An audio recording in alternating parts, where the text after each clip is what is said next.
Cleveland! This is for you! Talking about balls.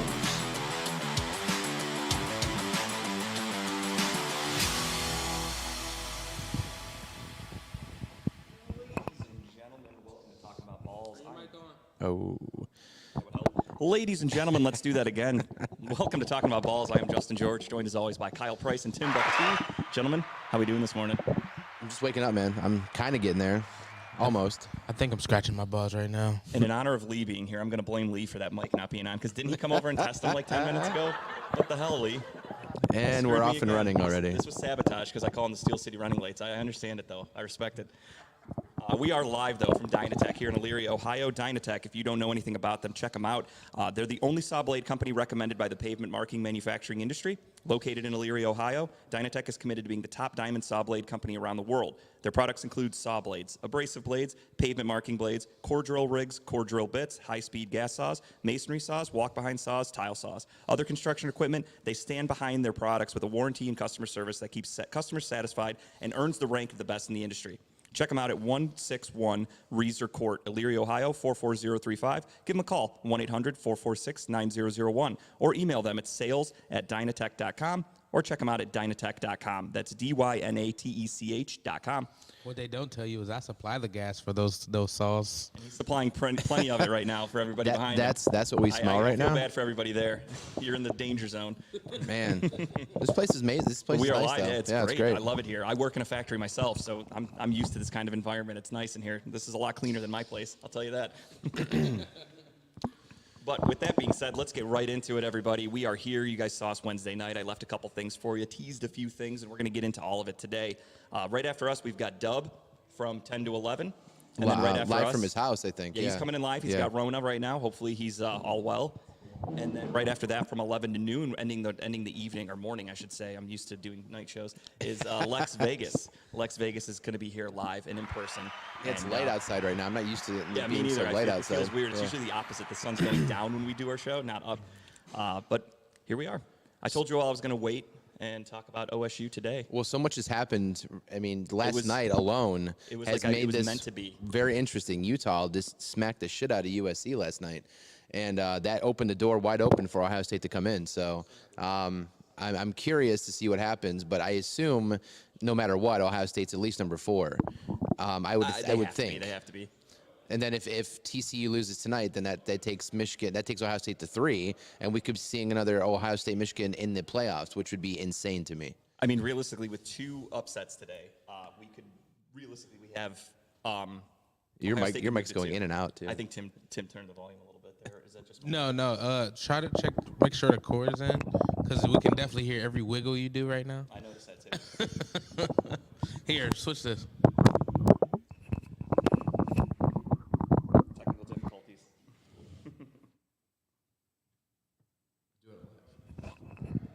Is that better?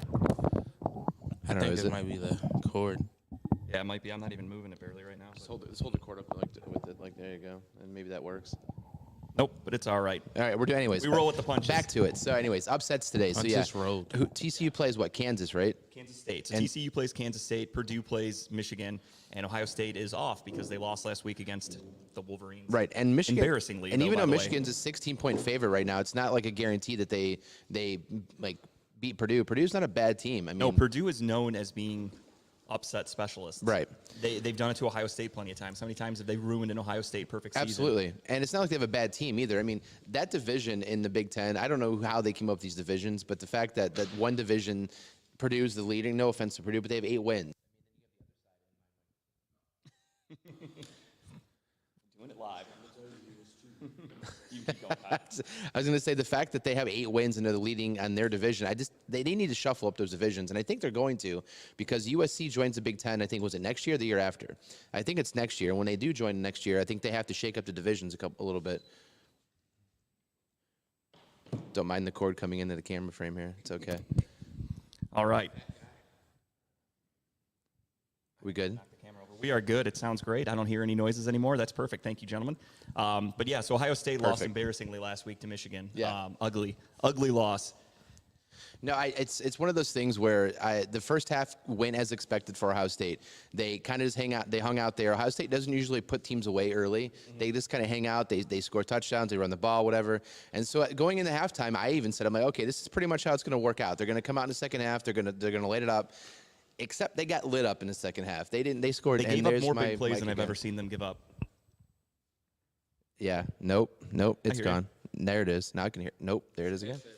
Yeah, I was gonna say I hear you. Oh, No I see. problem. Okay. Your mic's working. So just fine. the second half. So their defense just gave up so many big plays. Their secondary could not stop anything, and they had like basically a freshman quarterback or maybe a sophomore quarterback come in and embarrass the shit out of them. I mean, I've never seen. I mean, I know Ohio State's defense was the biggest concern last year. They brought in a Knowles. brand new defensive coordinator Yep. specifically to prevent things like this from It happening. literally was to prevent them from getting their ass kicked from Michigan. The most important game of the season. It all fell apart. Well, it's funny because Ohio State always has like defensive backs galore getting drafted by the NFL, right? Sure. I mean, Denzel Ward. I mean, he's the biggest one recently, but they always have good defensive backs, and that's one of their weakest points right now. They have great defensive line. They have good linebackers, but their secondary's the trash. secondary is very bad. Absolutely. Is Ryan Day on the hot seat? I want your opinion on that because I know he's what is he 45-5 in his career at Ohio State or something like that. It's nuts how good he is. He's 45. No, he's in the Big Ten. He's 42-2 right now in the last whatever. I think last night the biggest thing was that somebody, I think it was a Utah player. I think Urban Meyer last night said, you're going to be able to eat for free in Columbus, and then the guy's like, you're welcome, Ryan Day. I think last night's loss to Utah saved Ryan Day's job because he gets a chance to be in the playoffs again. Or does it actually put him on a hotter seat because now Ohio State's getting into the playoffs? There's almost no question about it now with this. So the pressure is you need to perform now. So he loses in the first round of the playoffs. Yeah. You're going back-to-back losses, very important games, very important losses. Right. 2 years in a row, you lost against Michigan, a very important game. Right. Is that enough for Ohio State boosters and everybody to say, no, this guy's got to go? So I don't know. I don't think so. It's hard to get rid of a guy who's only lost twice in the last how many years? But those two losses are huge. I think what he needs to do is he needs to relinquish the play calling a little bit. I think he needs to put more of an offensive coordinator in place and maybe just focus on coaching and go from there because I think Ryan Day's play calling is stagnant at best. I think he does the same stuff all the time. Like he has the same kind of game plan going into it. And the fact that he tends to get pretty much caught by good teams, I think he needs to change it up a little bit. I think he gets one more year. But you got big names floating around out there that, that job could be easily filled by anybody. But there's names like Vrabel, we talked about last week. Mike Vrabel, yep. The fact that Fink went to Wisconsin sucks, but who cares? I'm sure he'd leave Wisconsin to go back to Ohio State in a heartbeat. Maybe in a few years. I think he needs to establish himself. And let's not forget the guy right now who sat there last week on the broadcasting chair, Urban Meyer. Everybody was cheering. Did you hear that at the end of the game? Well, we want Urban Meyer, yeah. As he left. So, I wouldn't doubt it if Ohio State went back to Urban Meyer next year. Now, my concern is what if, let's just say hypothetically, TCU loses, Ohio State moves to 3. Right. Ohio State, Michigan face off in the playoffs first round. Yes. If Ryan Day loses again against Michigan back-to-back, 3 times in a row, he's 0-3. I think it's Is he gone? I think it's how they lose. So if they lose like they did on last Saturday, then I probably think you're right. I think he's pretty much he's going to be out the door. If they lose a close one and it's like maybe by 3 points or it comes down to a field goal or something, then I don't think so. I think he still has another year in him, and maybe make some changes going into next year. But I think you need to give this Jim Knowles a 2 or 3 years to recruit his type of players. Sure. That's the other thing too. He's coming in and he's coaching players who weren't his. He didn't go and recruit these guys. So I think give him another year or two to bring in people that he wants to bring in, defensive backs, whatever his schemes needs to be, and then you'll see what we can do. But it's hard to say. I don't think Ryan Day is losing his job. I think he's here for another year, and then we'll see what happens after that. I do think it's classic, just sports fans in general. It's the same thing with. I think it's the same thing with Browns fans. Even you've got the Browns fans. We can do sign language if you want to. Yeah, I don't know any. I only know one.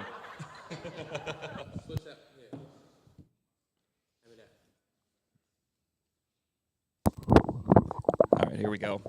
I guess maybe lean forward. I don't want to throw it. There we go. All right, I think that's much better. We're hearing the noise a little bit, but it must just be this mic. It's picking up everything. It's all good, though. No worries. All right. Yeah, Ryan Day, I think, could potentially be on the hot seat, depending on what happens.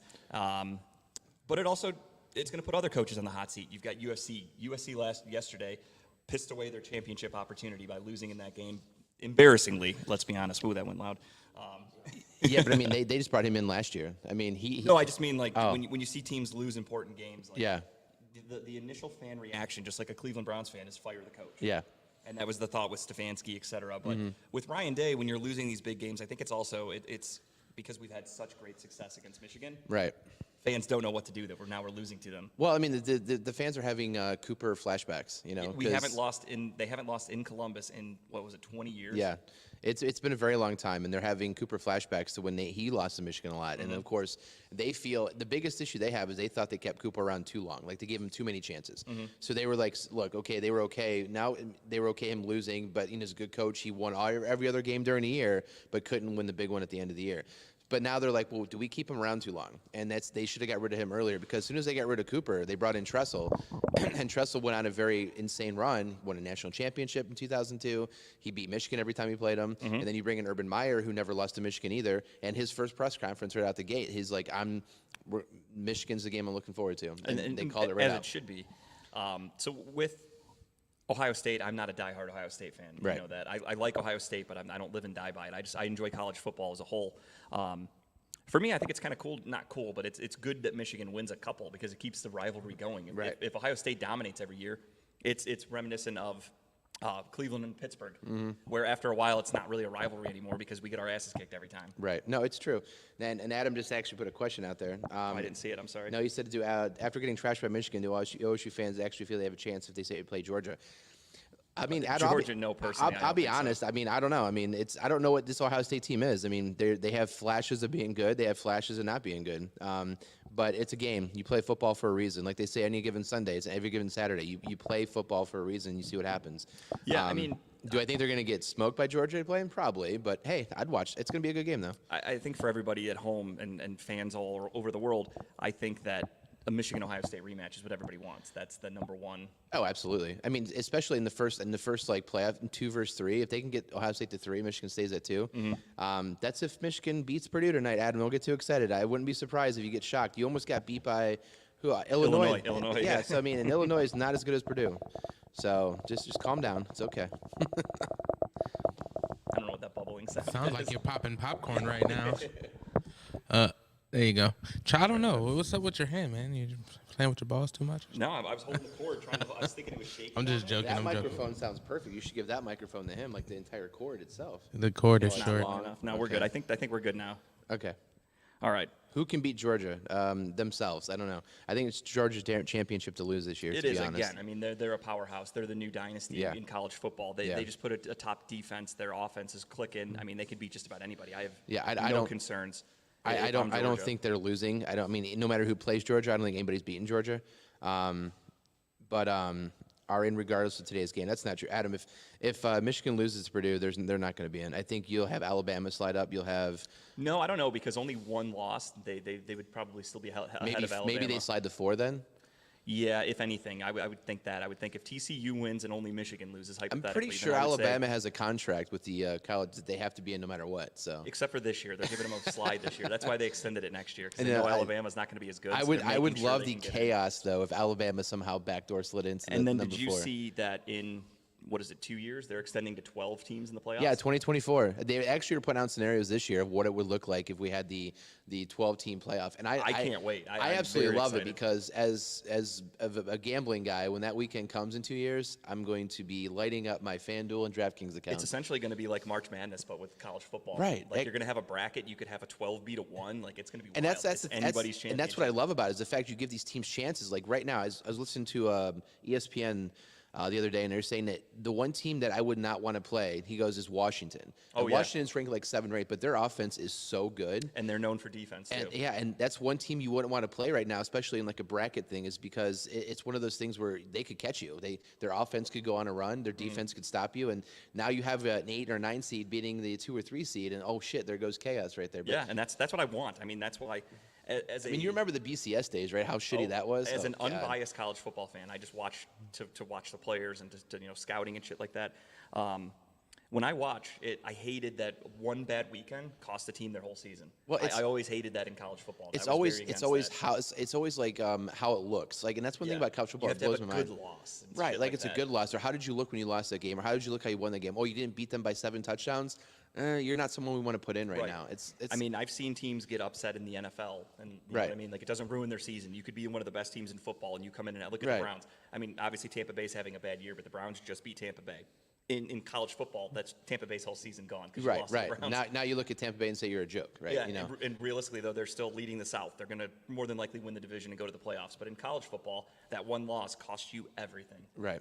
But I'm glad they're removing it out of a committee's hands and they're putting it in the hands of just play the game. Which is how it should be. I Right. like that a lot. Would I'm a you big would fan you of be a that. fan of them going further than 12, like 12 teams, maybe expanding like a 16 play game, or do you want to leave it at 12? And No, see- I think 12 would be the max because you have to worry about the players' safety and health because you have guys that are going to they're going to want to stay healthy. They're going to want to get to the draft Right. if they're good enough. So now you have guys that are going to be concerned about that. They're going to say, well, now I have to play 2 or 3 extra games when before I didn't have to do Yeah. that, and I'm worried if I blow my knee out, I'm fucked. I'm not So getting here's any money. here's my other question to that. So you have these teams who are in the playoffs, and we know that players tend to want to say, like you just said, save themselves for the draft. Are we going to see scenarios where these top players might sit out these games?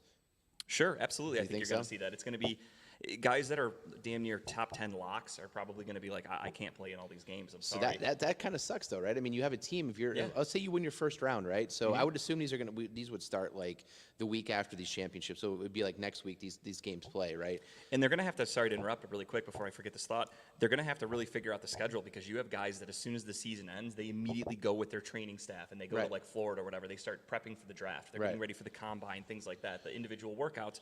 If you extend it another month, that's Yeah. a month of training lost for these guys. Well, that's what I was saying. Is so some of these guys who are like, let's say you have a top, like let's say the quarterback from Ohio State. Yeah, C.J. Stroud. He's locked to go in probably top 10, maybe he's dropping a little bit, but first round for sure. Yeah. So let's say they win their first round of the playoffs and they go in the second round, and maybe he got a little hurt, a little banged up, maybe pulled a hamstring or something. I see a person like that sitting out the next couple games, even though you're playing for a championship, because he's more worried about the career he has in front of him when it comes to NFL. Now, does that damper this whole thing? Do you think it's unfair to the school if you have these players who just sit out? Because it's happened in bowl games. If you're not in the top 4 bowl games, I mean, And rightfully so. I We don't had think people a- sit out a the player Rose Bowl should not last go year. play in a meaningless bowl Yeah, game and right. risk getting hurt. There's no reason for that. Yeah. Because if you get hurt, the college isn't going to pay you Right. the money that you should have made in the NFL. Right. You got something, Tim? Well, I was just gonna say that. Like, what if they paid them for like if you make it to this point in the season, we pay you like actual money versus just giving you a scholarship. They 100% should. It'll never happen, but yeah, I mean, like an NFL contract compared to like what Ohio State would give a guy for like, hey, we need you to play this one game. Here's $20,000 or something. Even then, like that sounds good. Well, I mean, like out loud, but now- it's like Well, with the NIL they stuff can now make too. stuff, but it's not going to equivalent. It's not going to be the equivalent of what you'd make in the NFL. So a Yeah. guy's still going to think about his safety and his future first. And that's the other thing too, and I mean that's a whole different tangent. But now with this NIL thing, you really, when it comes to recruiting, it's more so it's unfair to the smaller schools, like a Bowling Green, right, like a Toledo, to go after these recruits because you're never going to compete with these bigger schools more so now than before because you don't offer the FaceTime that they would get on TV. You don't give them the opportunity to make this money that they're going to make off these NILs. I mean, let's be honest. Were they ever competing with them anyway? no, I'm just saying, but Even I mean, before? but even like a Cincinnati 'Cause versus Ohio they State. weren't paying them before either. I know, but so what I'm saying though is like so Finkel was able to recruit pretty good in Cincinnati. Fickle, sorry. Oh, okay. I was making sure I knew what you were sorry. talking about. He was able to recruit pretty well in Cincinnati. He brought in these players. What's up? Yeah, Yes. Finkel's Einhorn. Einhorn's Finkel. But he's able to recruit players in Cincinnati before NIL, and I think Mike went out again. It's still doing a little bit. Yeah, I can hear you fine. Okay, It's sorry. your headset. It's headset. Okay.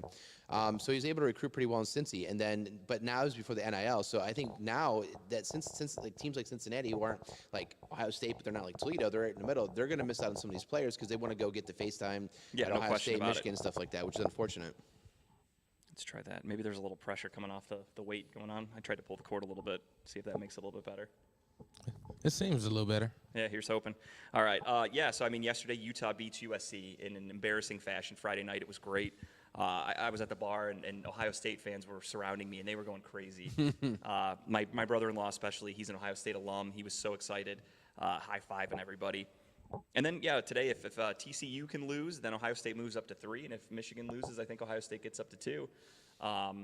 But it's wishful thinking. I mean, I think right now just the one loss from USC is all Ohio State fans really need to worry about. You're in at least for sure at 4. Yeah. So be happy. Don't get greedy and start going, well, now we need 2 more upsets. Just accept the one. And what's nice now is Ohio State gets the extra 2 weeks to rest because they're not playing in the championship game tonight. Yeah. So they get to get healthier, and hopefully put a plan together to play whoever they're playing, whether it be Georgia or Michigan. But I mean, at least they get healthy and it could be a good game. But yeah, I don't think Ohio State makes it past this first game though in the playoffs. Nor do I. Especially if it's Georgia. I kind of wonder too, back to what we were talking about with the new 12-game system going on, or 12-team playoff system going on. Does that make players that were hurt want to come back and try to show themselves to improve their draft stock, like Could be. a Jackson Smith and Jigba? Yeah. He's missed most of the season. Jackson Smith and Jigba could have been probably the #1 wide receiver taken this year, at least first round. Now I'm hearing rumors he's a day 2 pick, possibly 3rd round, et cetera. Because he hasn't been out there. Because he hasn't played. That health issue, that's a problem. Yeah. Teams are afraid of guys with health red flags. And then now that we have the Ohio State is probably going to be in the playoffs. Do you think he comes back? I would What think was his injury though? I forgot. It's been a hamstring. If I'm not mistaken. hamstring. It's like or calf, something like that. It's like it's a leg injury, but nothing like career threatening. But to me, I wonder if he is healthy enough. Does he come back and does he say, I got to show myself in these games, and I got to prove myself and play well and boost my draft? Yeah, I think. I mean, it would make sense to come back. And he's got the talent. It's Right. just he can't stay on the field. Right, and you come out and you play 2 or 3 games. Like, let's say you play 2 weeks, right? You win the first round, win the second round, but you go out there and light it up. You're in front of everyone. All these scouts now, the NFL are like, shit.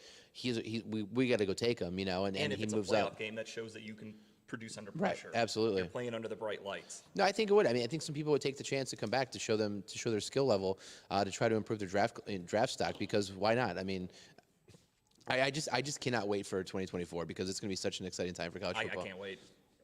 All right. So you say Ryan Day not on the hot seat if they lose again? I huh? say no. What do you? I'm assuming you're saying yes. You think he's gone? I just think that Ohio State is so set in their ways. They've been winning for so long. They've been beating Michigan regularly for so long that and they're used to Urban Meyer. Urban Meyer always beat Michigan. We'd go to the playoffs in every game. I mean, even the ones we would lose against, like the Clemson and stuff like that, they were close games where, I mean, I'm not an Ohio State fan, but even I can say, like the one game where they ruled it a catch, or I'm sorry, not a catch and not a fumble when Ohio State recovered it in Clemson with Trevor Lawrence, that was clearly a fumble. Ohio State got screwed. Ohio State got screwed a bunch of times in these playoff games, so Urban Meyer keeps them interesting. We're at least in the games that we lose. We didn't lose to Michigan. Ryan Day comes in, loses to Michigan 2 years in a row. We're in the playoffs. If we go up against Georgia, we get embarrassed right off the rip. That's kind of like, man, what the hell? This is apples to oranges compared to what we had with Urban Meyer. It's just hard to. My only argument is it's hard to get rid of a guy who's only lost twice. But when those 2 games I know they against, are. I when know those 2 games are against Michigan, those are bigger than just 2 I losses. know. And what sucks is that this is an Urban Meyer pick. I mean, he handpicked Ryan Day when he left. He's like, this is the guy I want you. I mean, like you said, Ryan Day's a hell of a coach. I'm not discrediting him at all as a head coach. It's just you need the whole reason you were hired. Right. You're the Ohio State head coach. Your #1 goal at the end of the year, even if you only win 1 game in the whole season, it better be against Michigan. Yeah, and it's. I mean, don't take. I mean, away from Michigan. I mean, Harbaugh's creepy ways of recruiting players over the last couple of years has improved his team significantly. Those khaki pants really make kids want to go there. Well, those sleepovers he has too. Remember, you heard those stories, he's a right? fucking weird dude. Yeah. He's a strange. Knocks fella. on the door with cookies and sweet tea and says, "Can I stay overnight tonight?" I can't believe that works with young. Santa? Pretty much. Yes. I can't believe that works for recruiting kids. Like, Right. Like, hey, Dad, Mom, can I invite the coach over? He wants to sleep over. We'll play video games in you're the like basement. a 16-year-old high school kid getting it. It's like Jim Harbaugh's the Michael Jackson of college football. He just likes having sleepovers with the little kids. They have like pajama pants. They wear their all Michigan pajama I pants. got He's your going nose around. blanket. I love that episode. But yeah, so I say my final predict is no. I think he still has a job no matter what happens the rest of the year, at least for next year. At least for next year. I definitely think they're shopping around now. I mean, like, maybe not shopping, but hearing out people. I don't think Ohio State needs to think shop, though. I think Ohio State just says, I have an opening, and they're going to have a list of people who want to coach there. Ohio State is going to be the top coveted job. So yeah, it's pretty much like Kyle said. If you let anyone know that job's available, you're going to have your pick of the litter for who you want for. And I do think if he did leave Tennessee and decided to go back to college, I would take Mike Vrabel as the Ohio State head coach over Ryan Day in a heartbeat, personally. Yeah. I would love Vrabel to come back, and I'm sure he would love to do that too. He's been successful at the NFL level, and we all know that sometimes it flip-flops. If you can be successful at college, you're not successful in NFL, but I've never really seen NFL success go back and then coach in college too. Has that ever happened where they've been successful from NFL to college?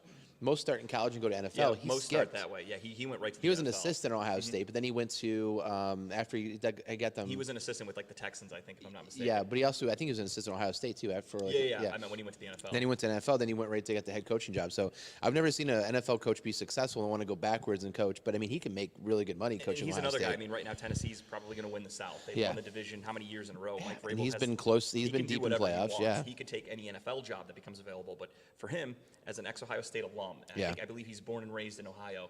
I mean, he bleeds scarlet and gray. So I assume that if they said, "Hey, Mike, do you want this job? Do you want the entire organization?" Yeah. He would do that in a heartbeat. I mean, it's And a what dream better come true. what better person to be able to handle the NIL kids, people who are making money, than somebody who's coached millionaires? You Exactly. know, He knows how to handle it would people make with money, sense. divas, attitudes, Yeah. etc. I mean, he's right now. He had AJ Brown, who demanded a trade. He had to deal with things like that. Yeah. And Mike Vrabel's handled it beautifully. Yeah.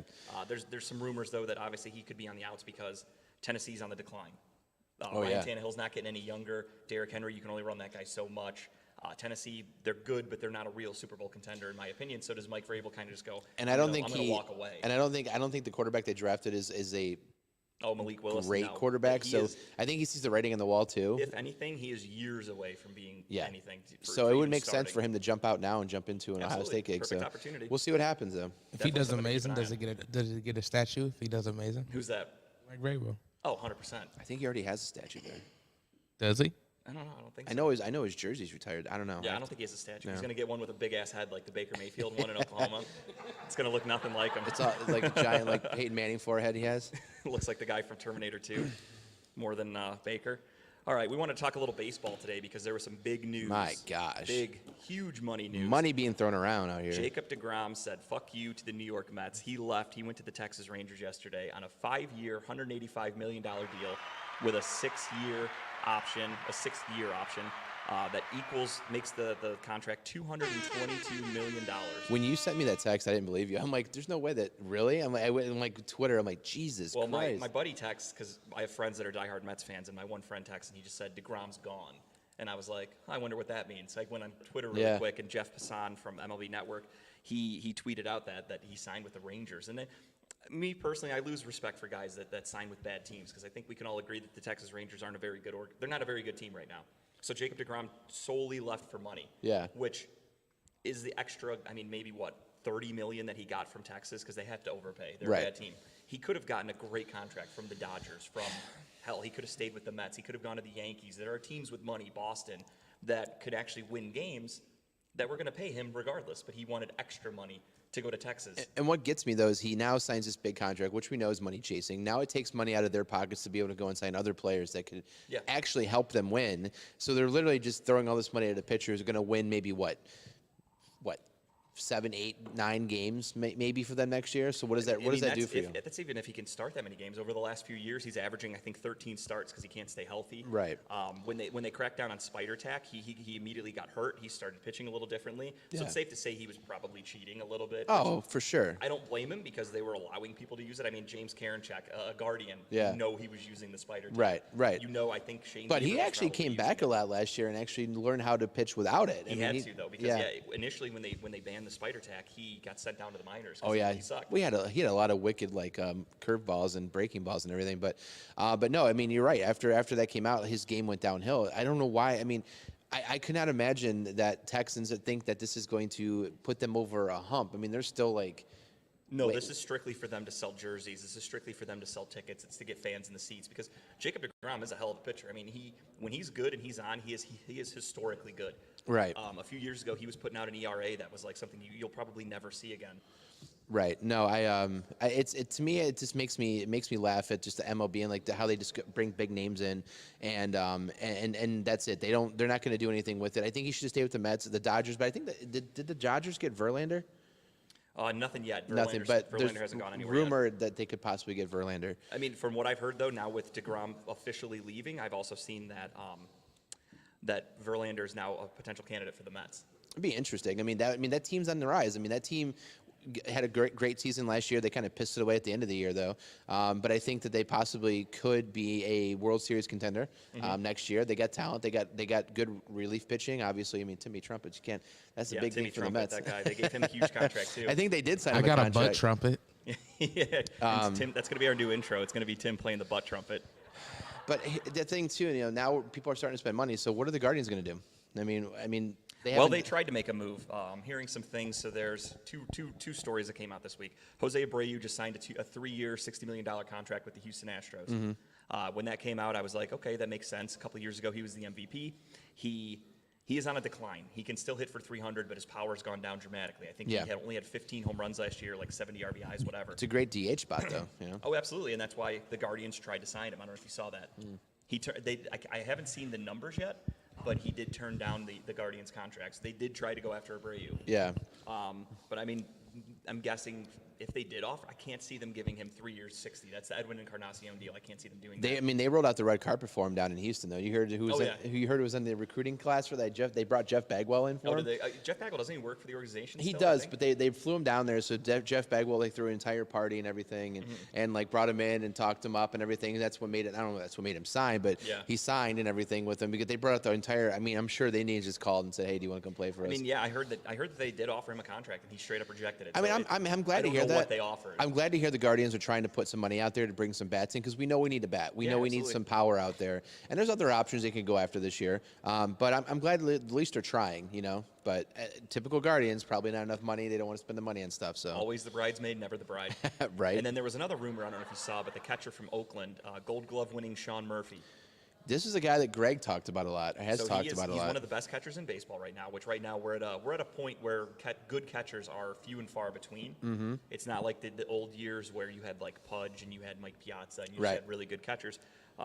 Really good catchers. Damn good. I mean, those are Hall of Famers. Those are two of the best you'll ever see. Absolutely. But the rumor is right now that the Guardians are one of the main teams showing the most interest in Sean Murphy, but we'd have to acquire him with a trade, so that's the problem. That's fine. And we have a lot of prospects. We have a million middle of the field players right now that we could. A billion of them. So yeah, if we can find a way to get Sean Murphy here, that would be huge because I mean, obviously, not that he makes that huge of a difference, but Austin Hedges is a free agent right now. He was our catcher last year. He was good behind the plate defensively, but offensively he was a complete liability. Sean Murphy is he's a Gold Glove catcher. Behind the plate, great, and can hit. Very great. That would fix the lineup spot with getting some power out there, and he can not power, but someone who can hit.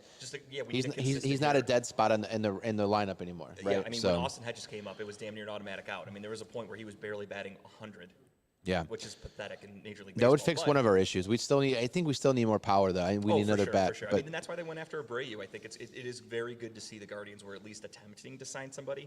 But it worries me that they went too cheap, and that's why we're not going to get a power hitter because they're just not offering the money that they should be offering. Right. And I know that the Dolans at least just made $30 million. I'm sorry. Was it 30 or 300? I think $30 million. No, but that buyout of that. Sold MLB sold some like shit with Disney, and they ended up getting like however many hundreds of millions of dollars. I'm sure Greg has it already worked into. That's how I knew about it. Greg texted it to me. And plus they're making more money too because they brought in that minority owner, I believe, and they get the more money coming in for that as well. Which in the future, I'm hoping that's why we were able to go after Jose Abreu because we do have that extra income coming in now. Yeah. Got something, Tim? Oh, okay. I didn't want to leave you hanging. You look like you had something. I appreciate you. Of course, man. I don't want you to have to sit there and keep a thought to yourself. Let it rip. Always just interrupt us, Tim. It's fine. Who cares? Just give your 2 cents. All right, thanks. All right, we are about a little over 24 hours away from the biggest debut in Cleveland sports in the last God only knows how many years. We have some Steeler fans over there. If they know anything about sexual predator quarterbacks, they're the ones to interview. Gentlemen.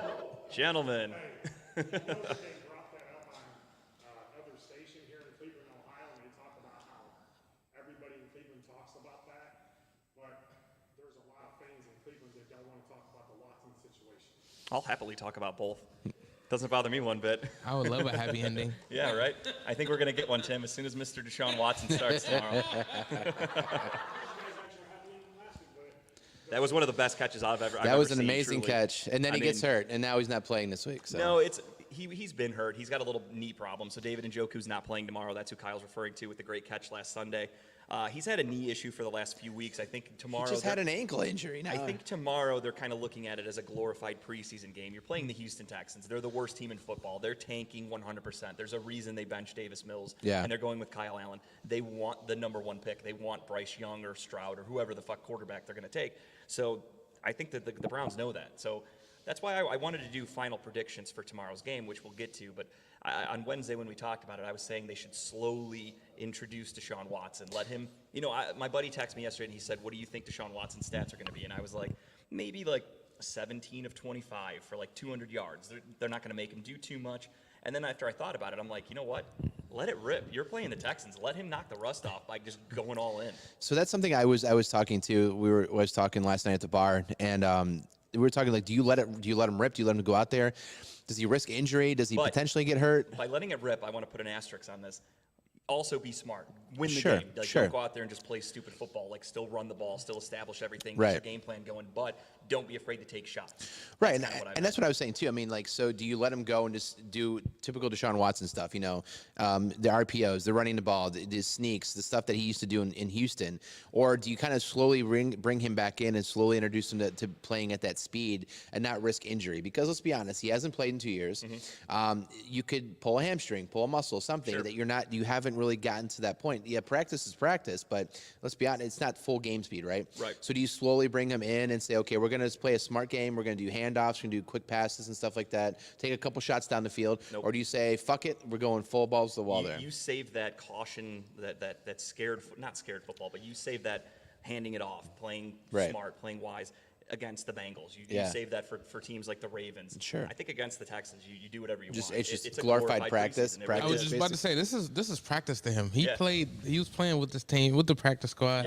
Yeah. I understand the team may have changed slightly, but the system's the same, right? Yeah. Yeah. So he's going to go out there and destroy, in my opinion. Yeah. I think the first quarter may look a little rough, Sure, just because absolutely. it's his first quarterback, but at the same time, he could have looked rough in preseason, and he really didn't look that bad. No, So- and I actually put a note of that. I think, I don't know if you guys knew that. I made a note of the Jacksonville preseason game where we played Deshaun Watson's only drive that he had this year. National radio people all week, that's all they would talk about when they talk about Deshaun Watson. They're like, what do you expect for him on Sunday? And they go, well, he's probably going to be rusty if you remember what he looked like in Jacksonville. But it really makes me wonder if people actually watched that game, because I watched it. I went back and watched it a couple of times. Deshaun Watson looked very good in that preseason game. The talent around him looked like shit. Yeah. Amari Cooper didn't play. Nick Chubb didn't play. Our starting center, who are supposed to be starting center, Got blew his hurt. knee out on the very first snap of that game. Yep. So you have Deshaun Watson, whose number one wide receiver was Anthony Schwartz. Tomorrow, it's going to be Amari Cooper. He's going to have Nick Chubb out there. He's going to have Donovan Peoples-Jones. The talent around him is so much better. He hit Anthony Schwartz with some perfect passes against Jacksonville. Schwartz just dropped it. Did you, so on TikTok, the Browns, they post random videos, and they posted one of practice this week, and it was 4 passes, actually 5 passes from Watson, all two to Bell and 3 to Schwartz, all right in the hands, right in the numbers, all dropped. So Anthony Schwartz, not surprising. The David Bell drops, that's surprising because he was the Big Ten wide receiver of Yeah. the year last year Right. With Purdue. He's known for having great hands. He doesn't Yeah. drop the ball. But They were in more his focused defense- on showing Watson's perfect 'cause he's a spiral great and everything, right? But when it cuts back and you see who's getting thrown to, you see go to the hands, through the hands, drops the ball. I look I'm at like, it, this though, is as- great. Way to go, guys. Save the drops for practice. Don't Yeah. do it in the game. Right. So if it's happening in Monday through Friday, I by all don't think means, drop those as many as they you don't want. get dropped with Peoples-Jones. They don't get dropped with Cooper. And David Bell, I don't think However, even has that a drop this year. last week from Cooper was so talking about the one where he dropped him. How that That guy was never the- drops anything. That was the definition of how the season felt Yeah. like it was going. When it was just wide open, it was a first down, and he just dropped Right it. to the hands, and he One dropped of the it. best sure-handed wide receivers. Even in football. he's like, what the fuck was But that? he did redeem himself. I mean, he did come out right after, and he got a huge third down catch, and then he caught that deep ball in overtime Yeah. to set us up for Absolutely. the game-winning touchdown. So, Dude, I'm so pumped for redemption. those. So you put yours out. What you said? What 17 of 24, 200 yards? Is that what you That said? was my initial prediction. Now I'm going a little bit bigger. I'm setting my sights a little higher. I'm thinking if you can get Deshaun to throw the ball, I would say 35 times Yeah. at least, Yeah. you're in good shape. I think, again, knock the rust off. I think 275 passing. I think 2 touchdowns, and I think about 75 yards rushing tomorrow. I would say 4 personally- touchdowns. 4. Tim's going big. That's a bold prediction. Bold my friend. predict right there. Tim's got a 4 couple bold touchdowns. predictions. No, I don't know if we're going to go with 4, but what I would do is I would try to establish the run early in the game, which Absolutely. shouldn't be a problem against Houston.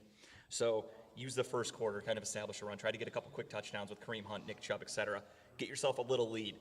Then that's when you let Deshaun rip. Don't Right. let up. Don't be afraid to run the score up a little bit because we're here to shake everything off, Right. get everybody on the same page, get acclimated with each other. So go for it. And again, I think I told you my biggest excitement is watching what plays are new because Mm-hmm. we know there's a whole different playbook for Watson. I'm excited to see what kind of plays are they going to be running different with him as opposed to Brissett? You know, what the deep passes, the deep routes, the RPOs, the run plays with Watson built in. So Absolutely. I mean, you've seen it how many times I've mentioned it with Donovan Peoples-Jones, where he throws a deep ball to him wide open. Mike, I did have a late night last night. Thanks.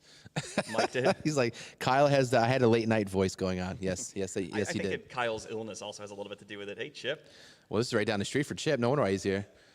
I'm shocked you showed up, though. It's not a brewery. I said, I'm shocked you're here. It's not a brewery. Good to see you, though. Yeah, Kyle's voice is a little, I mean, we both are. I went out last night, too. I went to that Christmas bar downtown. I had some drinks, adult invite? beverages, as they say. It was just a brother-in-law kind of thing. We were babysitting my niece, and my brother-in-law and his wife, they live right in the flats. So he was like, you guys want to go to that Christmas bar? I'm like, fuck it. Yeah, we were there. We went there like 3 weeks ago. It was fun. It was packed, but I don't know if you would have had a good time, Tim, because you're a larger fella, and it was packed as fuck. So there was not a lot of room to move, trust me. I would have bumped a couple people. It's You would have, okay. yeah, you would have had to knock some elves over, if you know what I mean, to get through there. It was wild. They had some interesting drinks. They had some mixed drinks. I did drink Christmas ale. That's all I did. But there was some interesting mixed drinks with eggnog and shit there. That's a bold move. You're alcoholic eggnog. I love eggnog, but mixing with alcohol, I feel like that would just make you sick. That's dairy and alcohol.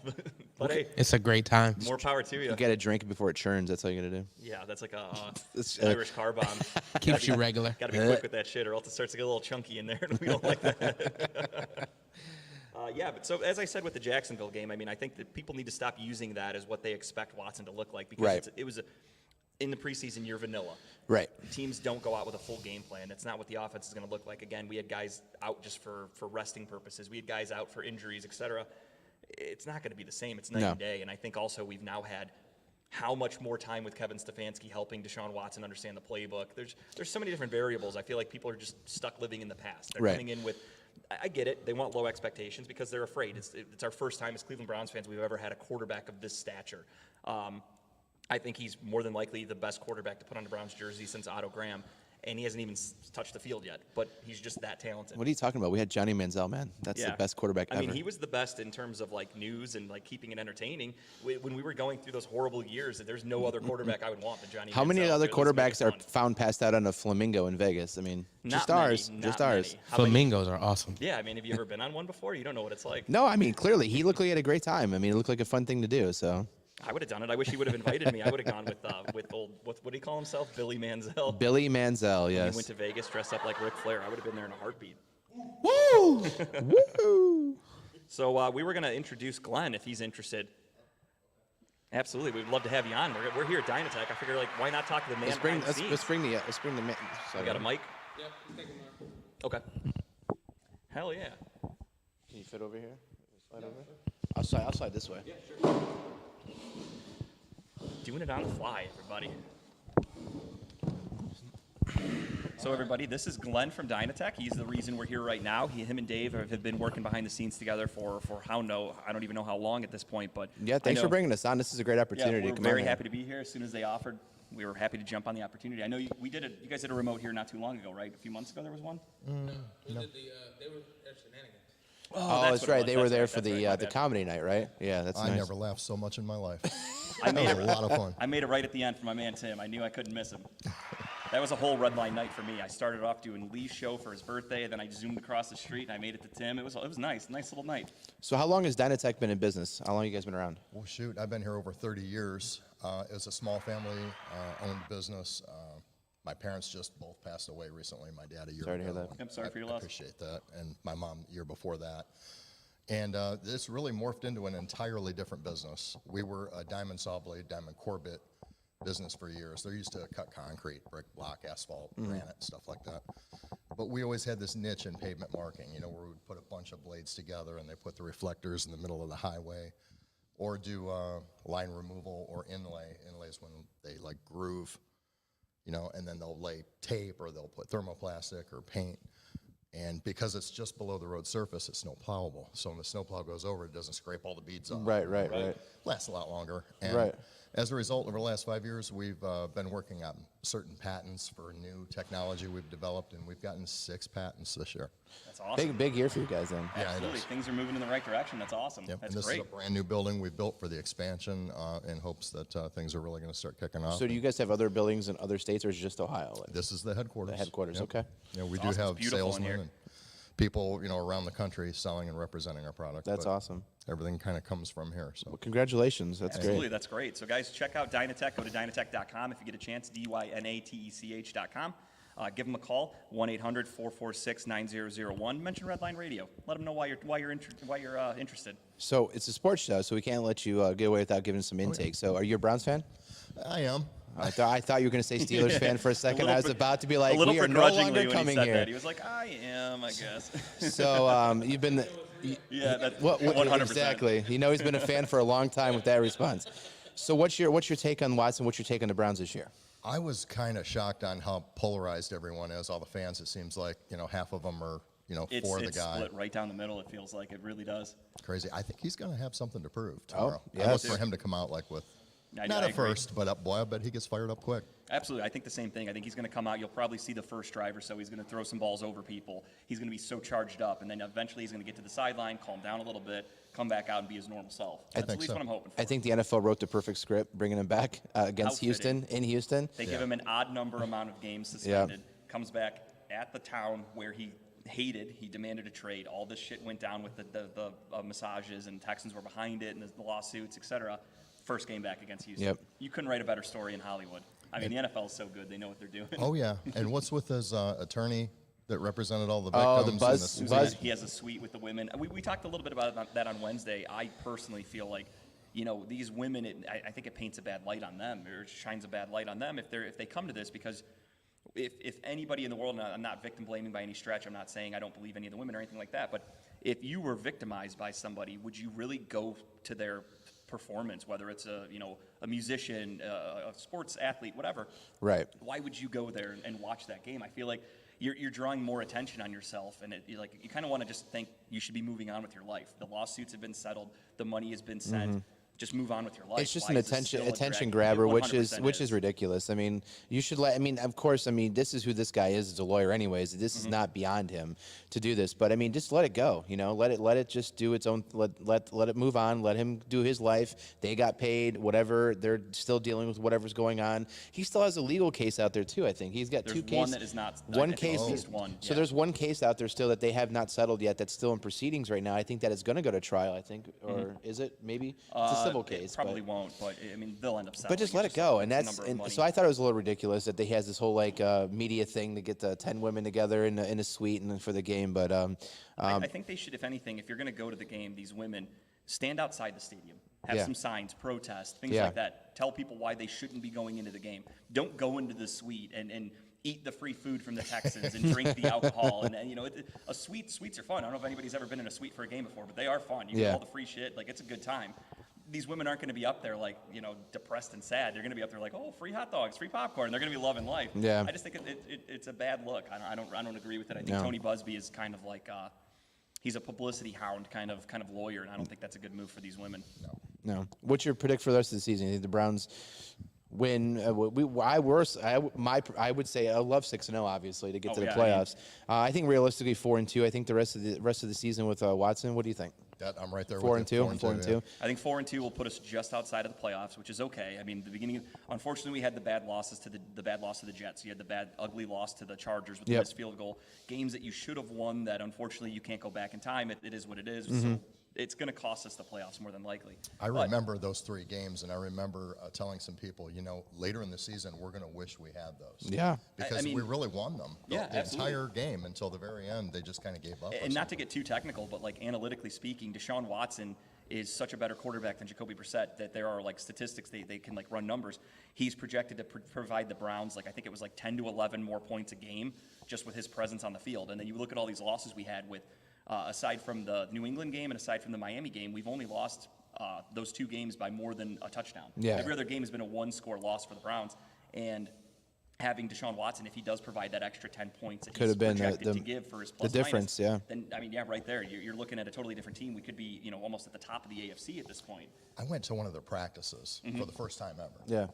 And I didn't see Deshaun come out right away. And I was watching Brissett, and I'm like, he's pretty good. Yeah. you He's know? not bad at all. I mean, Until the starter came out, And and then- it was night and day difference. but I that's couldn't what's believe crazy it. is like how good Jacoby has looked this year with Kevin Stefanski, and then you go, wow, Deshaun Watson's that much better. And He is. we're 4-7 right now with Jacoby Brissett. Jacoby Brissett has played the best football of his career, and you go, wow, we're only going to get better. That's the good feeling for me as a Browns fan, is just knowing that there is so much light at the end of this tunnel. The accuracy and the velocity alone that come out of Watson with footballs is amazing. Like you see how he throws the ball. It's like a pitcher It's- throwing a fastball. it's And he gets nuts. it there and it's accurate too.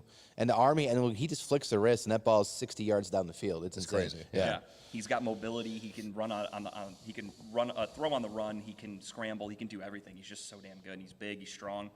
I can't wait for tomorrow. So we get through the year. He looks good, and we prepare for next year. And that's Unfortunately, yeah, as the season might as be a Cleveland wash, fans but- always say, there's always next year. However, this time we're actually moving forward with a good quarterback. This isn't Baker 2020 where fans are fighting with each other going, I wonder if this guy's any good. And then you're like, maybe you should give him a long-term contract. And then everyone else is like, let's wait and see what really happens. And then 2021 came, and then you kind of saw the real deal Yep. Baker Mayfield. So are you a Ohio State fan I too? was just going to ask the same question. I am, yeah. I don't watch them every week. I'm pretty busy on Saturdays, but I've been. You think up they have until do you think they have a chance in the playoffs here? Yeah. Now who? Because I don't follow it. Yeah. I'm not as polished. So as you right now, guys as are. it sits, if nothing were to change, if Ohio State gets in, it'd be them playing Georgia in the first game, and if they somehow won that, then it'd be whoever wins between Michigan, whoever's at 3 at that point, which right now is TCU. So my thing is that Georgia's a powerhouse. You're not getting past Georgia. Georgia's, dude, they have a lot of big boys down there. I think Georgia's winning the championship regardless of Yeah. who 2, 3, 4 it ends up being, in my opinion. And like he asked us earlier, do you think Ryan Day should be fired this year? Or do you think? I really don't. I mean, that was a pretty big drop. Yeah. You know, but That's the thing, too, for that game is that not only did we lose, but it was so evident that Ryan Day got out-coached. Yeah. And it's 2 years in a row now that Harbaugh has just completely it's like the movie The Waterboy with Henry Winkler and his nemesis across there. Like it's like Ryan Day just can't get out of his own head. Oh, that's a great movie. My God. I think that's a good analogy. Like I imagine Ryan Day's just talking on a phone in heels, just like in The Waterboy, and the phone's not plugged into anything. Harbaugh's just like right there, like in his head, like little floating heads around him. It looks like it on Saturdays at least. Good times. Yeah, I mean, I don't know what's going to happen with that. Again, Ryan Day's a great coach, but you are at a program where you're expected to damn near be perfect, and those huge losses like that, that's enough to put you on the hot seat. But it is kind of ironic when you flip the table, though, and you look at Harbaugh, who went on such a losing streak against Ohio State with Urban Meyer, and there were rumors constantly that Harbaugh was going to either go back, he was going to go to the NFL, he was going to get fired, etc. He never went anywhere, stayed the course, and now he's building himself a nice team, and they've been consistently good again. So it does kind of make you think that if Ohio State follows that same strategy with Michigan, we should be okay with Ryan Day. But he's got to. And the unfortunate thing too is him recruiting, which we joked about, but he is a good recruiter, and he's bringing he's making some people flip too. Like he's had some. I think after that last game, there's a story that came out that says some recruits who were committed to Ohio State flipped. Now they're committed to Michigan, and Yeah. he pulls from Ohio. I mean, he's right there. He pulls a lot of people from Ohio. Yeah. So that's huge. And Brian Hartline, the rumor is he's going to take that Cincinnati job. I don't think it's official yet, but there's a rumor that Brian Hartline's going to be the next head coach at Cincinnati. So Cincinnati's just turning into the Ohio State secondary. It's they just are they Ohio just State light. they and just go down and float through Cincinnati. Which- Interesting. That's a good way to do it when you're a Southern Ohio kid like Brian Hartline. Yeah. You're obviously not going to coach at Ohio State, so he's going to take the next best thing, which is Cincinnati. Do what Luke Fickell did. Go down there, recruit, The Fink? establish you know what you're doing. Yeah, Luke Finkel. And then establish a Laces little bit. out. And then next thing you know, you can get a better job, which is what's happening with Luke Fickell going to Wisconsin. You've got these guys this is your stepping stone, and Yeah. eventually you're going to move on and you're going to go to bigger, greener pastures. And there's, as you said earlier too, there could be down the line if Luke Fickell does really well at Wisconsin, Ohio State could be waiting for him again in the Right. future. Wisconsin's just another stepping stone for his career. I think he's going to do good things. He's a good coach. He can recruit very well, clearly. So I'm curious to see what he does in Wisconsin because that team needs turned around bad too. The whole entire school, oof, they've fallen off the cliff there. They used to be a good powerhouse in the Big Ten. They was playing Big Ten championship all the time. They haven't been around in years. So we don't have any visuals this week, but I'm going to throw a curveball here and surprise everybody. I had this typed up, but I erased it because I didn't want to let you guys know. I want to do it on the fly. let's do just the tip to wrap up this quick little hour segment here. Oh, just the tip. So for Glenn, this is his first time here with us. So at the end of our show, we do just the tip, which is where we go around and everybody gives a suggestion on whatever they want. It could be literally anything. Tim likes to promote his comedy shows. Kyle and I promote like TV shows, books, movies, etc. So anything that you want to talk about. If you want to talk about your business, literally could be anything. We'll start with Tim. He can show you the ropes here a little bit. And if, if you want to hand him that, and then we'll let Tim go with just the tip here. So my just the tip this week is go to Dynatech. Yes. Wow. Brown nosing son of a bitch. You know, like I thought Tim's lips were still chapped from kissing Dave's ass on Wednesday, but apparently he's doing well today. So, you know, like I said, I am the reason that I give the gas that they use for their gas powered saws. No, but we'll say it's been a great time with here at the remote. They've been great. They gave me donuts. You know, anytime I get food, I'm happy. I think we're getting barbecue too. Oh, we're getting barbecue. Yeah. See, I think Tim's moving in now. Yeah, I was gonna say you're good luck getting rid of him now at this point. I think Glenn wants his toes sucked. So, ladies, if you suck toes, get it, Glenn. And also suck his wife's toes. Wow. Tim, a man of the That. people. Thank you. A man of the people. So any tip you would have, Glenn? Clearly they stole your Dynatech tip. So They clearly. it's not like you don't own the company. I You kind of just thought we knew that's where it was going, but I like Tim's curveball there. That's all we do here. We throw curveballs every which way. You know, I was talking with some of the guys, and I actually was a Steelers fan when I was young. Oh Okay. Jesus For a little Christ. bit, and I don't know how my dad put up with that. But Yeah. whatever. You know, I think I've only remembered like 3 coaches in my entire life that they've had. Yeah, I mean they don't go through them a lot. It was Chuck Knoll and then Cowher and then Tomlin, right? That's Yeah. it. And when I was a kid, it was Lynn Swan catching the deep passes from Terry Bradshaw and Mean Joe Green and all that stuff. Like, how do you not like that team? Yeah, absolutely. Chipper, I think, was in his 60s back then. Yeah, of Yes. course. Electricity wasn't invented back then for Chipper. So, you know, you mentioned about Michigan's Yeah. coach and Ohio Yeah, State's yeah. coach, and it's like, man, I wish the Browns was more like that. You know, I wish, you know, they're going to screw it up a little bit. Let the guy figure it out. You know? Absolutely, I agree. So I hope the Ryan Day doesn't go anywhere. Okay, That's my, that's good. I like it. I like it. So mine's interesting. So I was listening to Spotify yesterday and came across this artist called Callum McGuinness. Never heard of him at all. Irish. He's Irish, but he does a lot of. He don't has say. exactly. What gave it away? So he's curious because I came across his version of the Sound of Silence, or whatever. The Disturbed, or not even before that, Garfunkel. But I went onto his page, and he has original music, but he has a lot of covers too. I listened to like maybe 15 songs, and that guy has a very low sound and a very high pitch. He's like all over the place, and I guess he's pretty popular. So my tip is, if you get a chance, give him a listen. It's very interesting. Callum McGuinness. I guess he's pretty big. I didn't realize this, but I listened to a lot of his songs. You got a lot of them out there. But that's my tip of the week.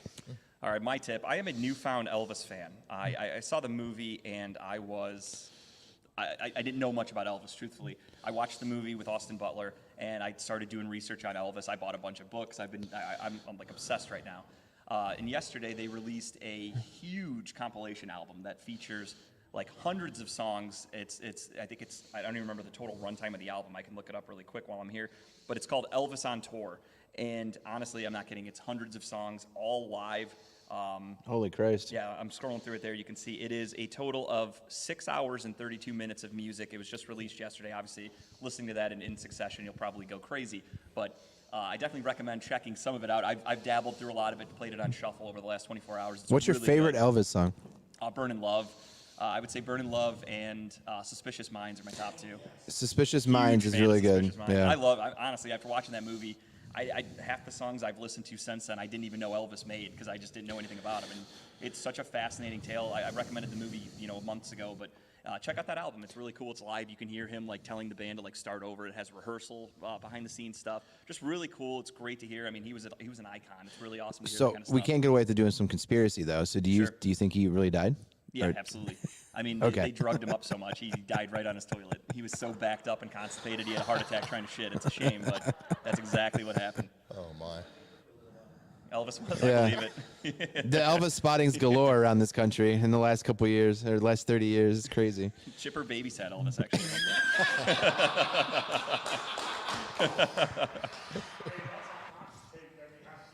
I love it. And that's a great way to end it. It is 10 o'clock right now on the nose. Dub is going to be up next. Is he Yes. all set? We're going to switch right into that, or like take a little break on the show, I'm guessing. Glenn, Okay. we appreciate the Glenn, opportunity thank to come in you so here. much for having Thank us here you. at Dynatech. It's Redline, beautiful, thank guys. you. Yeah. Check it out, Dynatech. Again, it is dynatech.com. Check it out. Give them a call, 1-800-446-9001. Tell them Redline Radio sent you. And on behalf of everybody at Talking About Balls, have a great weekend. Go Browns. Thank you, everybody. Thanks.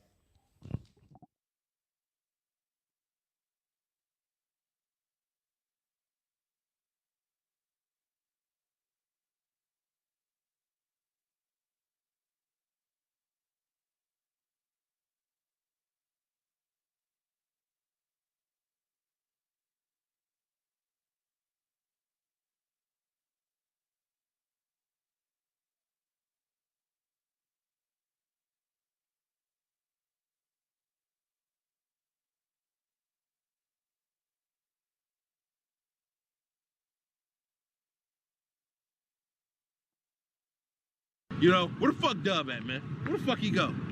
Here I am. You looking for me? Yo ass is fine. That got Dub, and I'm back with another video. What's up, YouTube? Welcome back to the channel. I'm Deuce from the...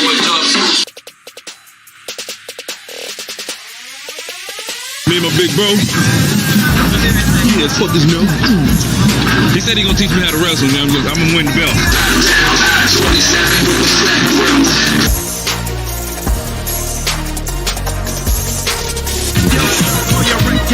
Cause I'm back for ya.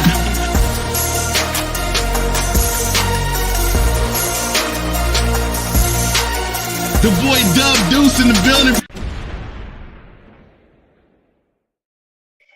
Well, what is happening, everybody? I'm back. I have been down for the count. Oh my God. I literally sat here since 2019, and everybody was sitting there talking about, oh, be careful of the road and all this, that, the third. I was like, I ain't gonna get that shit in my life. I'm still going strong. 21, 22. I've had that Rona, and man, I'm telling you, that shit ain't no joke. No cap.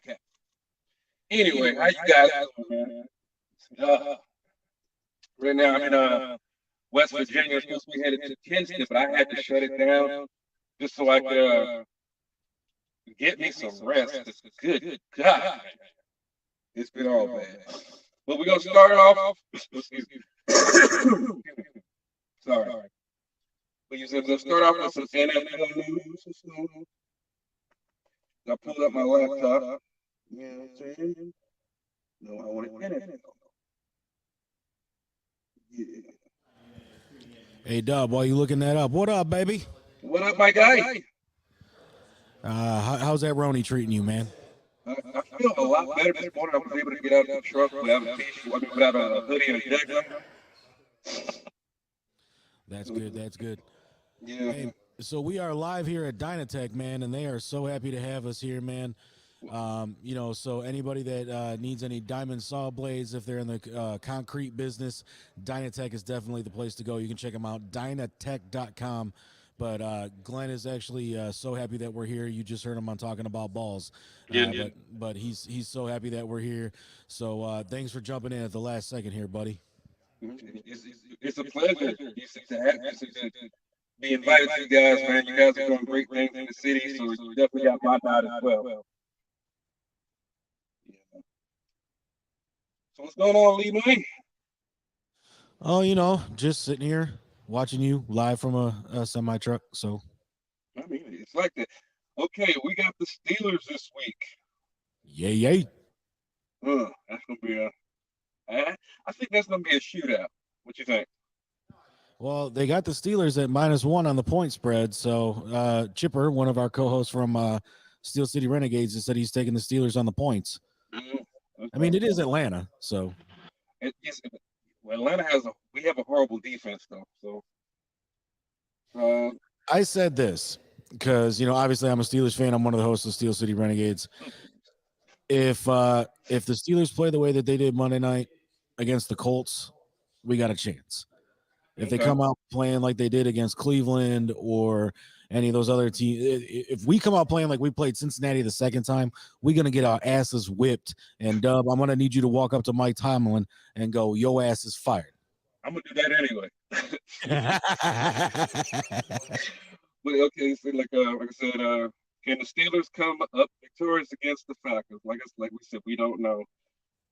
Is it it still sucks, Pitt's knee surgery. He's gonna be out for the rest of the season.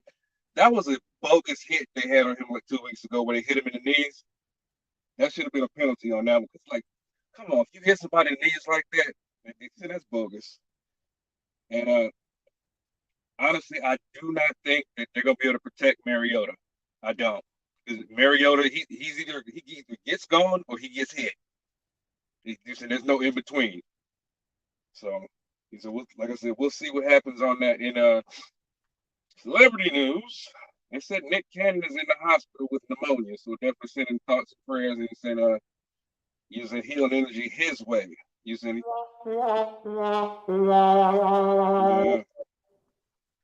because using I mean, hey, people can talk all the mess they want about him having 12 kids and all that stuff like that. Hey, if that's how he chooses to live his life and the ladies that he lays down with are okay with that, that's that man's business. But using pneumonia, that ain't no joke because he's already got lupus. I don't know how them two work together. And they said Aerosmith cancels Las Vegas concert after getting sick. So more prayer and thoughts and prayers to him. Oh Lord. White nationalist Nick Fuentes food fight at an In-N-Out Burger. Okay, yeah, I'm gonna leave that one alone. Big time. Denied. Exactly. Big facts. Big. He said, Beyonce, Kendrick Lamar, and others lead the 2023 Grammy nominations. I hope that they don't do Chris Brown like they did him at the AMAs. I'm still on my fuck the AMAs because that was bogus. Using it, Rihanna forgave him, Oprah forgave him. Using like knock it off. And Rihanna said out her own mouth, she still loved that man. Was he wrong? Yes, he was. Did he atone for his wrong? I think he did. So we're gonna leave that at that.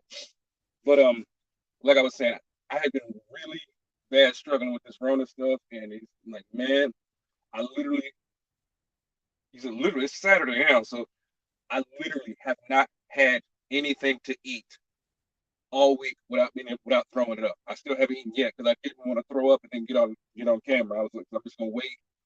Well, hopefully I can eat because I do feel a little better today. He's like, man, I'm telling you, it has been bad.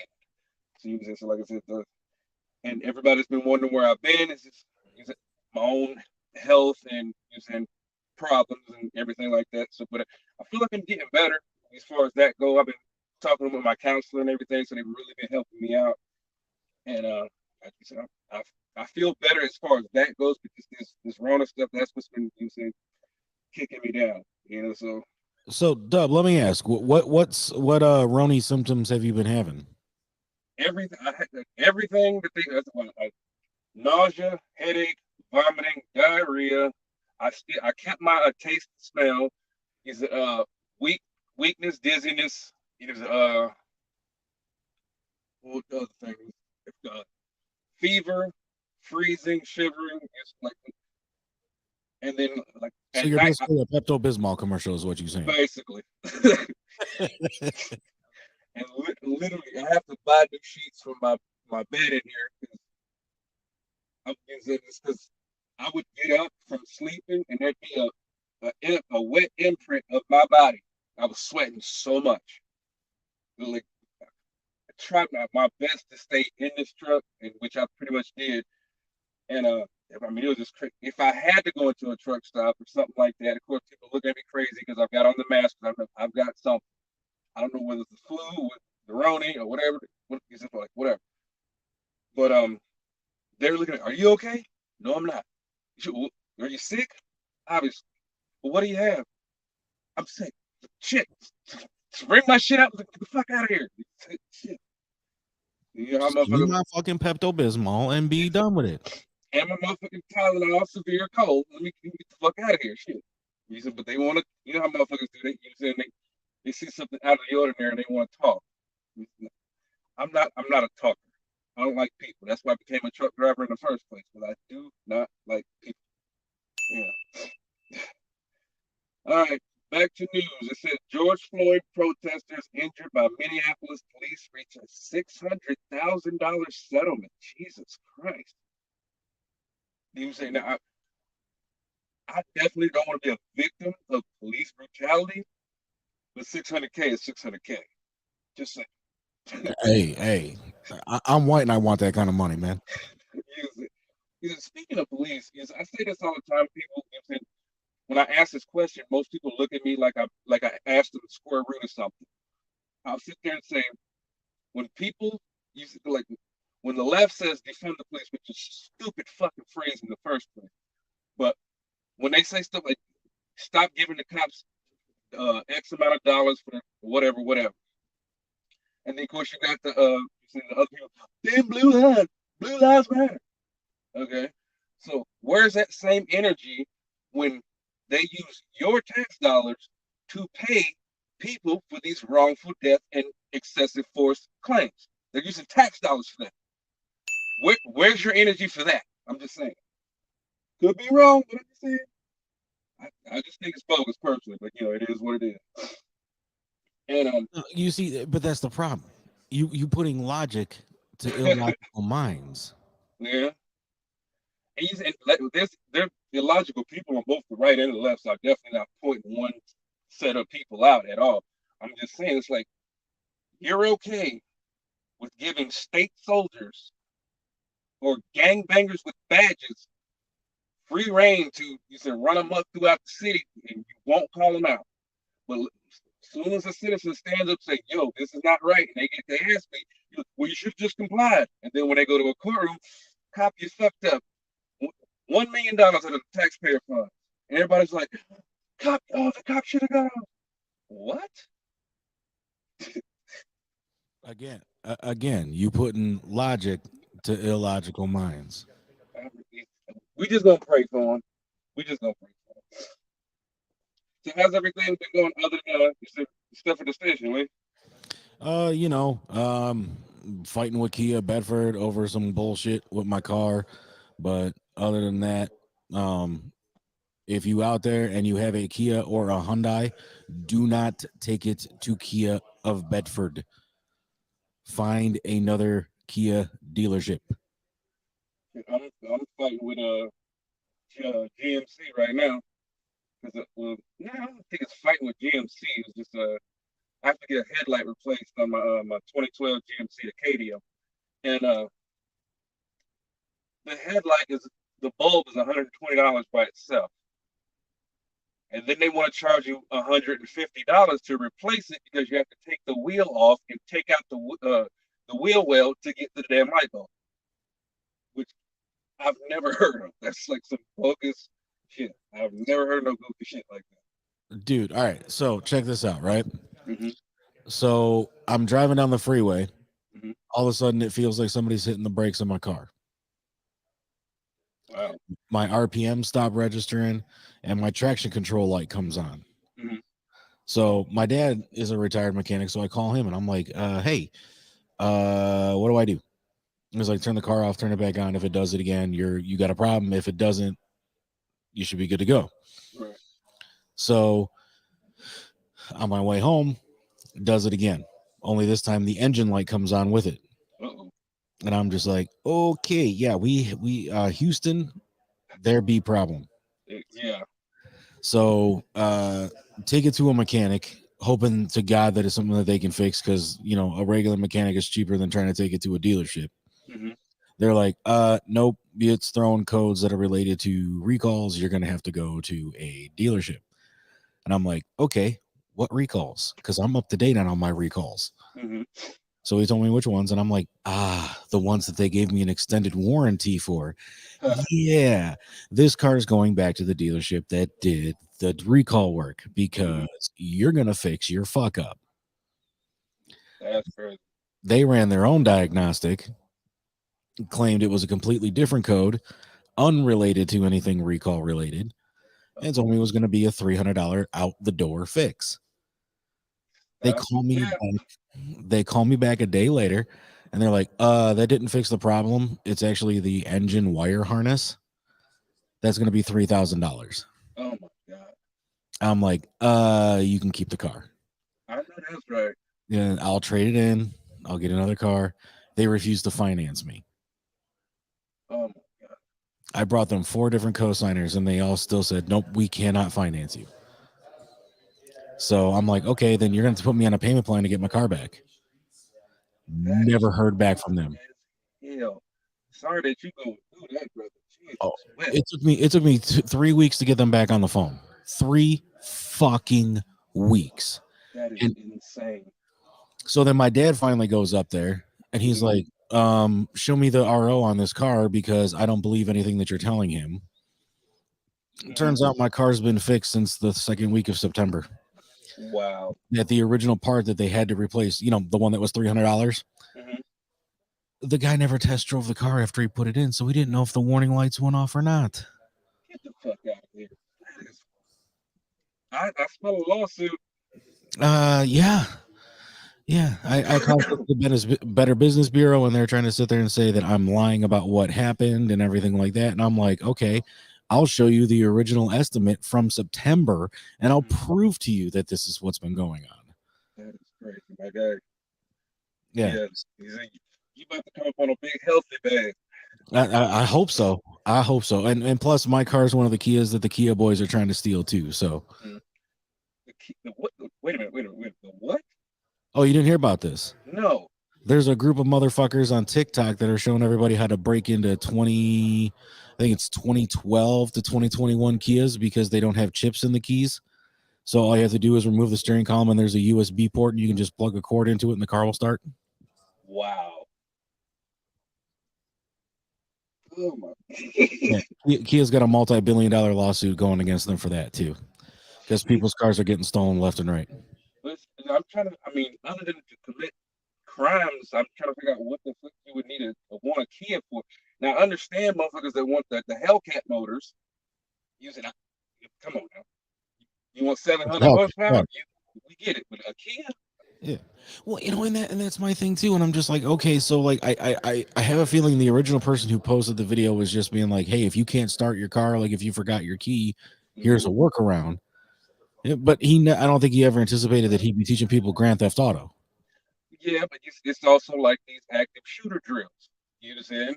You're teaching, oh, this is what you do. Like Dave Chappelle said, where are we supposed to meet? Exactly. So, the good news is that the little bastards that have been doing it around the Parma and Cleveland area, they now have a picture of them. So now it's just a matter of time. That is crazy. I mean, the only Kia I think I would ever get, like if I had my choice, would be the Stinger, because the Stinger can you saying it can keep kind of neck and neck with a Hellcat. You saying definitely get smoked by the red eye, but that Kia is that Stinger is something else. Well, it's Kia and Hyundai's because they're owned by the same company now. Okay, you're not a big fan of the Hyundai. The Telluride looks nice, but if I was going to get an SUV, it probably would be if you saying the Escalade, Well, the only good thing about the Telluride is it's one of the only Kia models that's 4-wheel drive. Oh, okay. You right. That's right. That is crazy. I'm still tripping on the people sitting here stealing Kias. Yeah. That's how you feel. Yeah, and Kia and Hyundai are doing nothing to help anybody who has those model years. Mm-hmm. And I'm sitting there, they're like, "Oh, we can put an immobilizer in your car for $300." Yeah. I'm like, "No, you're the dumbasses that didn't put chips in your keys. Mm-hmm. You can put the immobilizer in for free. Mm-hmm. Make this they definitely could, but you said just to word to the wise of the people out there, you can also get immobilizers from Amazon, and they're pretty much plug and play, and you work them through an app through your phone. So like anything, and when the car's not on, or whatever, and you got your little thing plugged into your little OBD port or whatever, you can control your car from your phone. He says, I think that's cool. I think those are pretty inexpensive. So, like I said, if you don't have a garage, you definitely get you an immobilizer some kind of way. You see, because like Well, for there the are. umpteenth time, we've been saying this for years. If you have one of these, you send high value cars that are easy to get stolen, like if you send anything, you send Dodge, get you an immobilizer, or keep it in the garage. Well, there's uh, certain police departments in the area are offering Kia and Hyundai owners with proof of ownership Mhm. clubs to lock Okay. the steering wheel so that they can't, like, they can break into the car still and cause much damage, but they at least they can't drive off with your car. Right.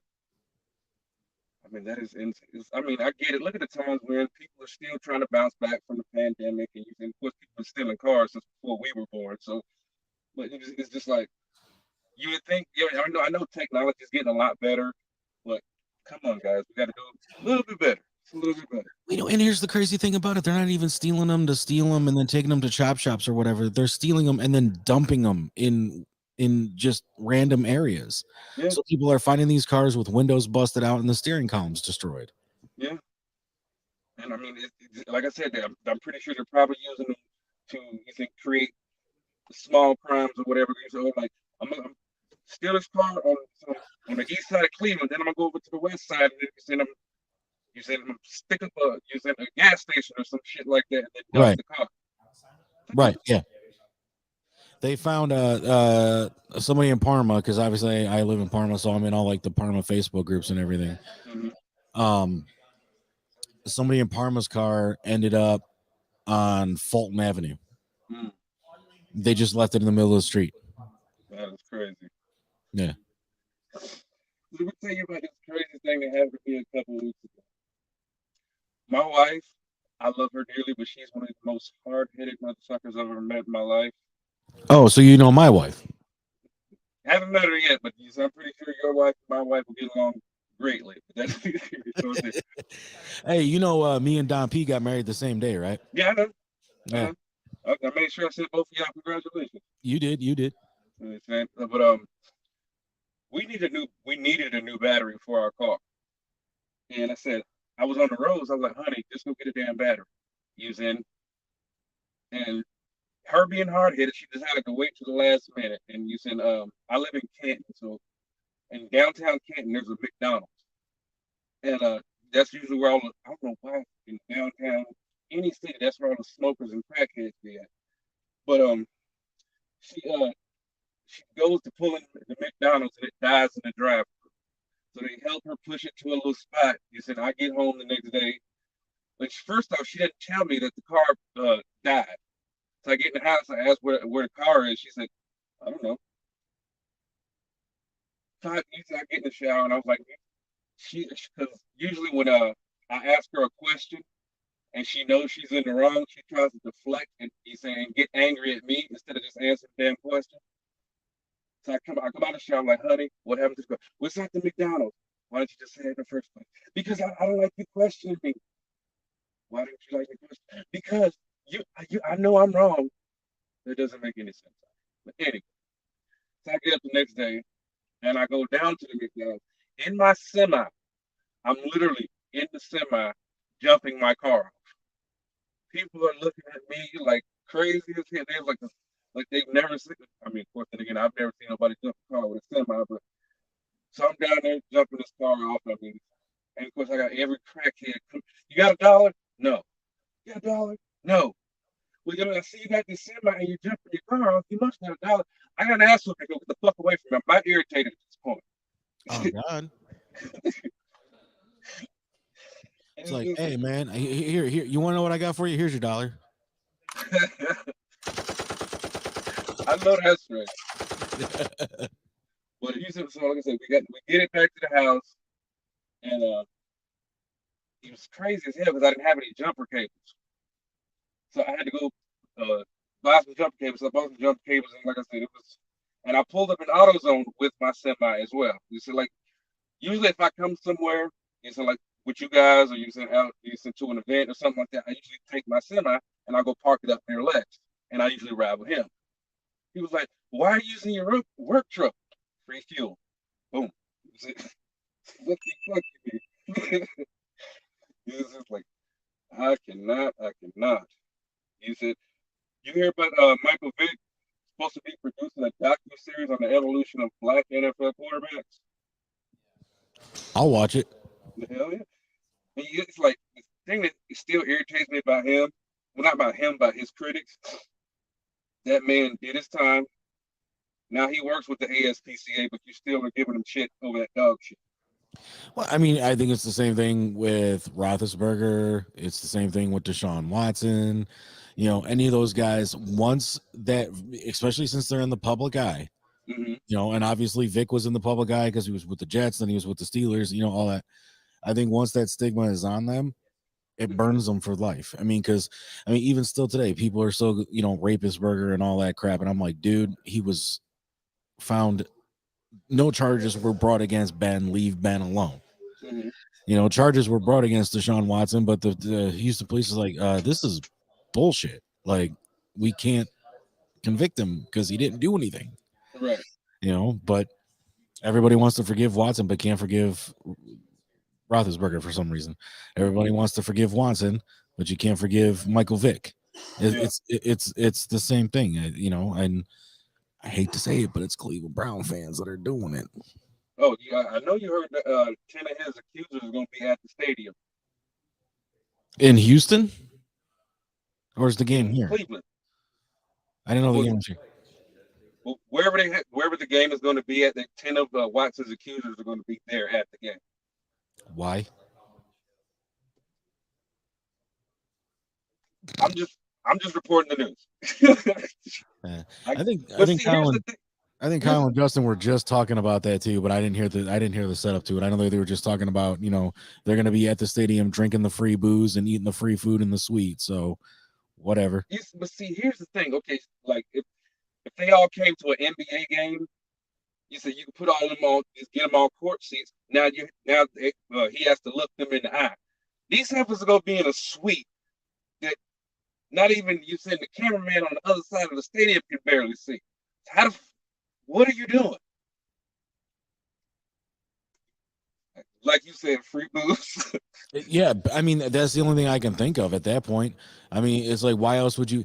I mean, you're gonna try to cause problems for him on his debut. I mean, it's like it don't make no sense. Like it really doesn't. It's like super bogus. I mean, I get it. I don't think he did the shit, but neither do I. And that's not me discrediting a potential victim. I just think in this case, it's a cash grab. Yep. Because at the end of the day, if you had such overwhelming evidence, he'd be gone at this point. And you said the only reason the NFL suspended him to save face just in case they found something. And that's what I try telling people too, man. I'm just like, if you actually do the research and look at the evidence, there's more pointing towards the Texans being guilty of setting him up than there is Deshaun Watson actually doing anything wrong. I definitely agree. I just think it's bogus. Like, the whole Shankula Robinson thing. You saying, just like, I said it before, and I'm gonna keep saying it. I'm gonna keep saying it. I'm gonna keep saying it. God rest the dead on that beautiful young lady. You saying, being basically murdered by her friends. Do you have kids? I do not, and it doesn't look like I'm gonna be physically able to have any. Well, sorry to hear that. Thank you. But what I will say, as far as that goes, I have 4 daughters and 1 son. If I sent my daughter or my son to go off with 5 of their friends to Mexico, and my child don't come back, 5 other mothers are gonna be planning funerals. I promise you that shit. Think it's a game. Hey, dude, I feel that 100, man. I mean, it's like, if you don't, you know, if you can't feel for anybody with that, then you don't have a heart, in my opinion. Exactly. I mean, I have Exactly. a godson, and Mhm. I can tell you right now, anybody does anything to that boy, they don't just got his crazy ass mama to deal with. They Yeah. got me to deal with too. Exactly. I mean, it's like I said, it's just straight up bogus. And then like, okay, I think it's cool that they got the one that they got on video while she was naked in the bedroom that was beating her up. I think they should have did that a little more quietly to where they could have took all five of the motherfuckers at the same time because that's a real shit. If I know I was there, whether I recorded it or if I was there, okay, they got one of them. I'm skipping town. I'm just saying because that is some tomfoolery. And I know you heard about the whole Kanye stuff going on, right? 200,000 to Kim for all them kids. First of all, fucking kids. But Exactly. second of all, the judge awarded 50-50 joint custody. What the fuck am I paying child support for if we're doing 50-50 joint custody? Yeah, especially at that price. hmm Then I think the house across the street that he bought, you know, so he could be closer to his kids. I think that the property I think is worth $60 million. Then he gave her property in Wyoming and Idaho. You can kiss my ass talking about some 200,000 for child support. And plus, with everything that Ye got going on, does he even have $200,000? Ye got money. He just, I got it. I got a joke. I got a joke. of course, of course. You know, like, okay, like even with that, this is like, I get where he was going. You see, like, Kanye's trying to convey a message, and we get that. He's just a horrible messenger. If he'd have put it in the song, maybe people would have got it. But and then now you said he's kind of, I think because so many people have turned their back on him, I think he's just Mhm. angry and just letting anything fly at this point. You said, but like when the initial stuff, I don't think what he said was anti-Semitic per se. I think his wording was wrong. You said where he lost me was you said the whole anti-black. You said the whole George Floyd stuff. Like we didn't see, like the entire country didn't see that goddamn trial. Right. You said it's like now if there was some truth to it, you said okay, but it wasn't. It was totally inaccurate. And where he was going with it was basically trying to say that he wished that black people would come together like every other race and ethnic group would, but we spend too much time hating on each other. So that's why I guess, and he feels like the Jewish people are the best at it because they came together, gained power, but they've gained so much power. You can't saying you can't even mention them and not be called anti-Semitic. He's just like my man Dave Chappelle said. He was like, you see a group of black people together, it's a gang. You see a group of Italians together, it's a mob. You see a group of Jewish people together, it's a coincidence. I don't know. I feel you, Dub. I feel you. And you know me, I feel, yeah, I love everybody. So it's just Lex Vegas just walked in the room. Las Vegas. Anyway, like you said, like yeah, man, it's just I don't understand where we're going. You said just like even with Trump, you know, well, right now they're labeling you said Kanye anti-Semitic. Trump has dinner with him, doesn't lose that much support. Kanye wants to ask a question, and it's like wants to ask questions about you Jewish people. He's anti-Semitic. He's in. He also has dinner with a known racist in Nick Fuentes. Nobody bats an eye. He calls neo Nazis very fine people. Nobody bats an eye. Kanye West wants to have a conversation between ethnic groups, and he's anti-Semitic. Now, I'm not saying black, white, yellow. I'm saying right is right and wrong is wrong. You know, 100%. 100%. You know, Jesus Christ, everybody and their mama trying to contact me. But Well, you in beautiful West Virginia. really, You not got the really. Rona, so everybody making sure that Dub ain't gonna die. Right, right, right. It's like, I mean, it's crazy. But you play video games? Not really. You suck, man. I've been sitting here. I'm still on 2K NBA 2K22. I haven't upgraded to 23 yet. And yeah, I've kind of been back and forth between that and GTA using the entire year. And so I finally made it to the playoffs. And I was so mad when I got to the playoffs because the first goddamn team they put me up against was the Golden State Warriors. And of course, I'm on the Lakers. He's in and I hope it's not this way in 23. But goddamn, I fucking hate Russell Westbrook on the goddamn Lakers. This motherfucker will not pass the ball for shit.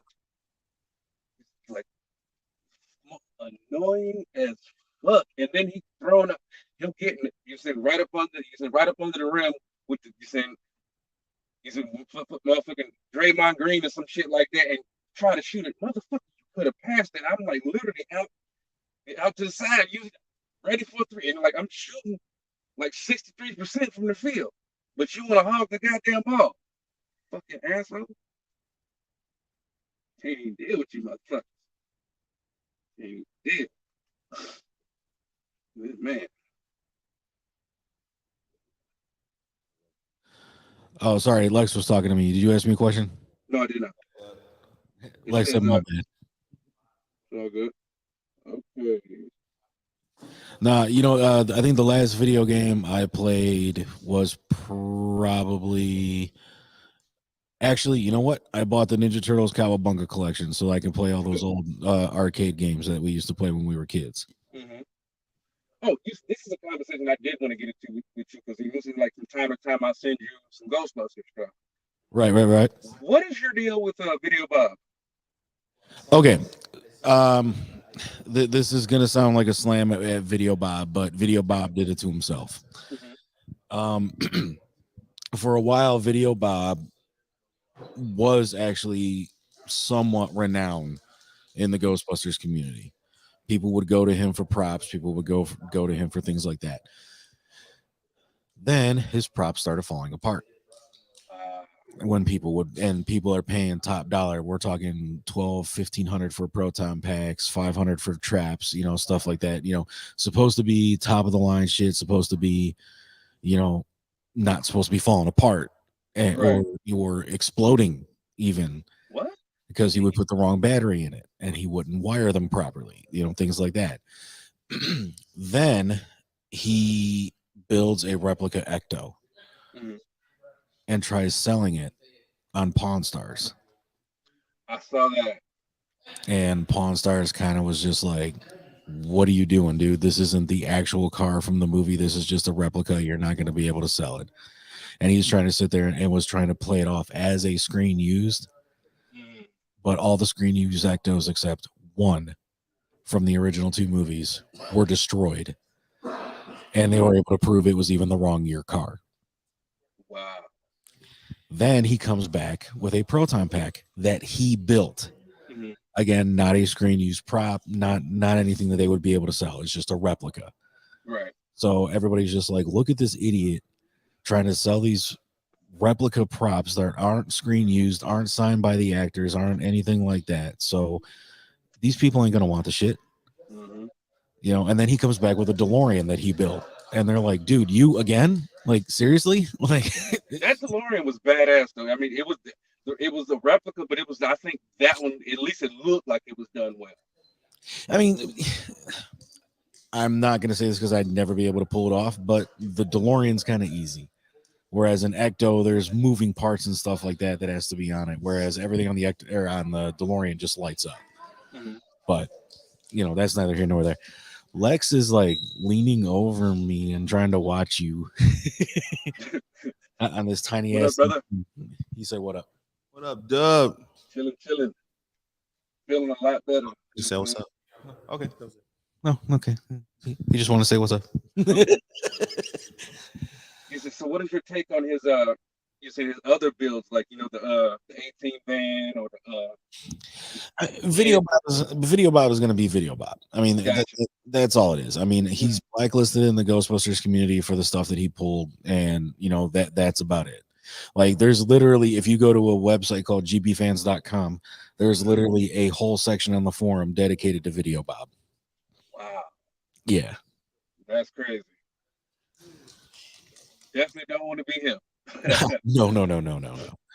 It's like I said, there's quite a few YouTubers I watch. Like I every now and again I'll catch his shit. Because I just like cars.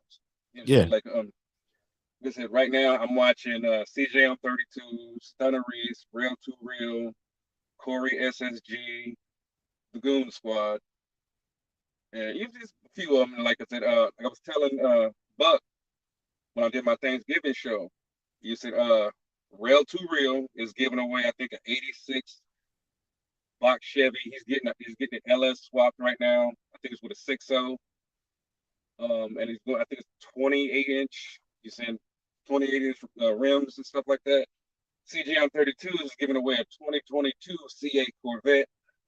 Stunner Reese, I think an '86 Buick Regal. And Corey SSG, he's giving away a Red Eye Challenger and a Red Eye Charger and a Challenger Jailbreak. What I'm hearing, Jailbreak is supposed to be the fastest shit on the road. I'm definitely putting my shit up in those. The tickets it's like a raffle, so all you got to do is add $20 in. I mean, it's almost like playing the lottery, but you know what I'm saying. If you can come out and win your car, I'm saying go for it. You know what I'm saying? Yeah. So we got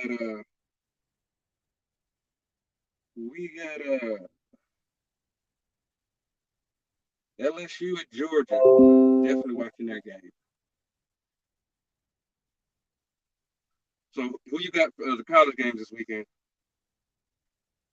I'm not much of a college football dude, but I'm interested to see what's going to happen with Ohio State and the standings in the playoffs. Right. But I heard a little bit from talking about balls, and yeah, I think Georgia's going to do the best this year because because Georgia be fucking them up. Fluffy G's in the comments, and he's saying, "What up, Dub? Be safe out there, brother." Will do. Appreciate it, brother. So what's the atmosphere like down there? It's kind of cool. We're in like a warehouse, and they got like a trailer that's behind us that has like their diamond saw blades on it. But I mean, they've been awesome here. They bought I don't know if you heard Tim, but they bought donuts and coffee for everybody this morning, and I guess they got some BBQ on the way. Nice. So yeah, we're gonna be eating good over here at Dynatech. Sorry I couldn't be there. Like I said, it was so bad. I could literally only drive like 4 hours at a time, and then I would have to pull over because I felt like I was gonna pass out, and I was like, I cannot pass out behind this wheel, so I'm gonna pull it over and I take a nap. So like, I still got to get all the rest of the way down to Kensington, North Carolina, and then I'm trying to decide whether or not I'm gonna stay down there until Monday or I'm just gonna turn around and bring it on back. I haven't decided yet, but my dad keeps telling me I need to go to urgent care while I'm down there. I might just do that, but I'm feeling better today. But you know how it is when you start to feel better, it creeps back up on your ass. Hey, yeah, I don't know if I've ever had Rona since they knew what Rona was, but I'm pretty sure I had that shit before they knew what it was, and it is not fun. You saying this is I thought I had caught it too, like in December of 2019, because both me and my dad were still driving trucks together at the same and both of us got extremely sick, and it was like out of nowhere, and like literally almost down for the count, but we hard headed and got to keep rolling because we got to feed our families, so we kept rolling anyway. That wasn't as bad as I felt this using this sickness, but I mean, it was pretty bad too. So I get what you're saying. Yeah, I don't wish none of this crap on nobody, buddy. Nobody. So, trying to trying to keep trying to see what's going on in the world. Let's see. Yes, and one more time, you see, we definitely got to shout out Dynatech. You said for making all this possible. You said for having us out. You said and trusting us to you said to represent your brand, and you said bring light to what you got going on. So definitely a big shout out to Dynatech. You said. And also, I So want to Glenn, give the owner of Dynatech, is watching right now, and he said, "Thank you, guys." not a problem, man. Also, you said moving from you said wonderful sponsor to a friend of mine. You said this. Everybody knows I do YouTube. My YouTube channel is called That Guy Dub. This will actually be going up on my channel. You said probably in the next couple of days. But there's also another YouTuber. He's a local Ohio guy. He pretty much supports pretty much everything Lex and I do. He was at so if y'all get a chance, go to YouTube and type in RNG Performance. RNG stands for Redneck Garage. He's one of those YouTubers. He's really into the side by sides. If any of you have ever watched my channel, you saw me do car shows. You said I've done a couple car shows here in Ohio, and Redneck Garage is always there. And so right now he's doing his thing. He just bought his wife a new side by side, and she just started her own YouTube channel too. I think it's Mrs. RNG. So if you guys get a chance, you can go over there and check him out. His content's hilarious, you know. Lex just chimed in the comments. He says, "My motherfucking brother." Hashtag Thursdays for the culture. Yes, sir. You know how it go. Yes, sir. I heard my brother Don P wasn't gonna be able to make it, but it's okay. He said he's here in spirit. We love you, brother. You know what I'm saying? Just know that whatever you got going on, it is what it is. It's still Thursday for the culture. Even though it's Saturday, it's Thursday for the culture. Big facts. Big facts. That's right. Thursdays for the culture. I got Lex Vegas, Don Pizzle. We rapping Thursdays, baby. Hell yeah. You know what I'm saying? They say, okay, internet reacts to Kanye claims the NBA star slept with Kim Kardashian. Knock it off. I saw that shit. He was saying like he was gonna put a hit out on the dude or something too. Like I'm just like, all right, Kanye. Where was your hit on Pete Davidson? Yeah, I heard that too.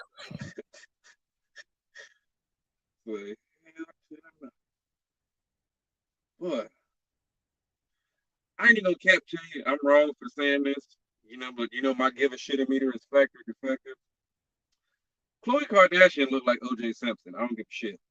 That's OJ's daughter. Thank you. I'm not the only person that thinks that. I every time I look at Chloe and I'm just like, you are so the Juice's daughter. The juice is loose in you, ma'am. You know they was into that swinging shit back in the day. That's OJ daughter. Knock it off. He admitted to sleeping with her too. Like that's the whole thing. He admitted to sleeping with Chris. Exactly. While he was still married to Nikki. Yep. It's like I always think it's fucking hilarious. It was like, well, do you think OJ did it? Of course OJ did it. I'm not saying it's right, but I'm saying I understand. Sometimes these women take you there, but is it right? No. You know what? When your wife's best friend writes a tell-all book after she was pretty much beheaded and admits that you give the Brentwood welcome, which is literally sucking cocaine off of a man's dick. What? Oh yeah, you didn't hear about that? No, I didn't hear about that. Yeah. Her friend, Faye Resnick, when she met with, I think it was the New York Times or something, she's like, oh yeah, Nicole and I used to give the Brentwood welcome where we would suck cocaine off a dude's dick. That is insane. You see, it's like my thing. What you see is like, what in the hell possessed that man to go sit there and go, I didn't do it, but I'm gonna write a book saying, what if I had done it? Yeah, exactly. Well, If what I if did, you to shut the fuck up? if I would shut the fuck up, people would leave me alone. Exactly. It's like, and for the record, to listen to my Caucasian friends and family, black people, we were not happy that you said that he got away with murder.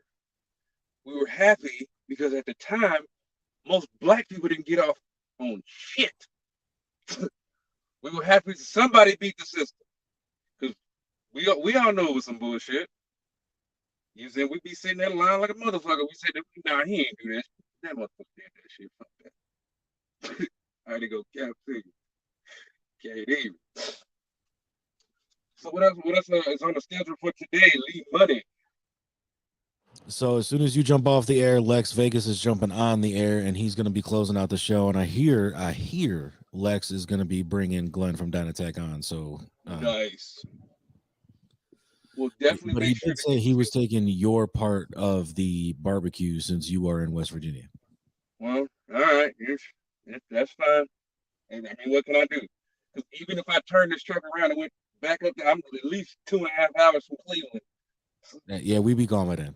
Yeah, you know what I'm saying? So I just gotta take that one. Ain't nothing I can do about it. So, but if it's in my brother's hands, I can say, Yeah, Lex said if you went in the stew, you get no cue. But if it was in your hands, then I'd have a problem. Your ass is fine. Hey, you already know I'm going to have to be fighting Tim over the barbecue anyway. What kind of barbecue? Oh, where's it from? So next time I'm up that way, I can probably check them out. I don't remember where. I think he said Harry, or like I don't know, Harry's horns. I don't know. All I know is that he said he's got 12 slabs of ribs. So okay. But I mean, you know, me and Tim, it's gonna be like Survivor Series war games up in here. Okay. Well, speaking of food, there's a spot that I usually like. You ever been to Norton? No. Barberton? Yes. Well, Norton is right next to Barberton. There's this taco place that I've been trying to get Lex to come through, and just the schedules never aligned. But it's called the Funky Truckeria. I heard of that place. They know me in there, and I've actually done a couple of videos, for them and stuff like that. So got Dave trying to reach out to them to potentially be a sponsor for the station. But I definitely want to get everybody together so we can go out there like maybe one weekend. And because I'm trying to tell you, that shit is banging. It's like they have a tequila lime chicken taco to die for, a jerk chicken taco to die for. I mean, like anything exotic you could put on a taco, they damn near do. And you say you know you can't go wrong with tacos. Hey, so you saying tacos on Dub? See the way my bank account is set up? I got a checking and a savings.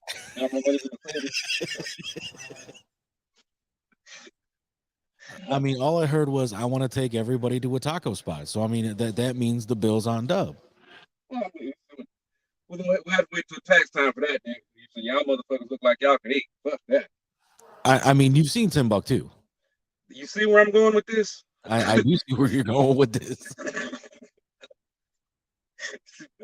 I got a plan ahead. I might need to take out a small business loan for that one. Hey, I mean that PPP money. I mean, you see what white folks do with it. No. It's like the way my luck goes. If I even try to dabble into something like it comes to bite me in the ass. So I stay away from it. Absolutely, man. Because I knew when they started talking about that shit, I was like, y'all motherfuckers going to jail. And sure damn enough, they asses good to jail. But it's crazy as hell because like you said, like you got people bitching about it. You say talking this and talking that. But you got people that got the PPP loans, like you said, like a Matt Gates or like Marjorie Taylor Greene, or you said all these people and stuff like that. But they're literally trying to fight tooth and nail to stop Biden from student loan forgiveness.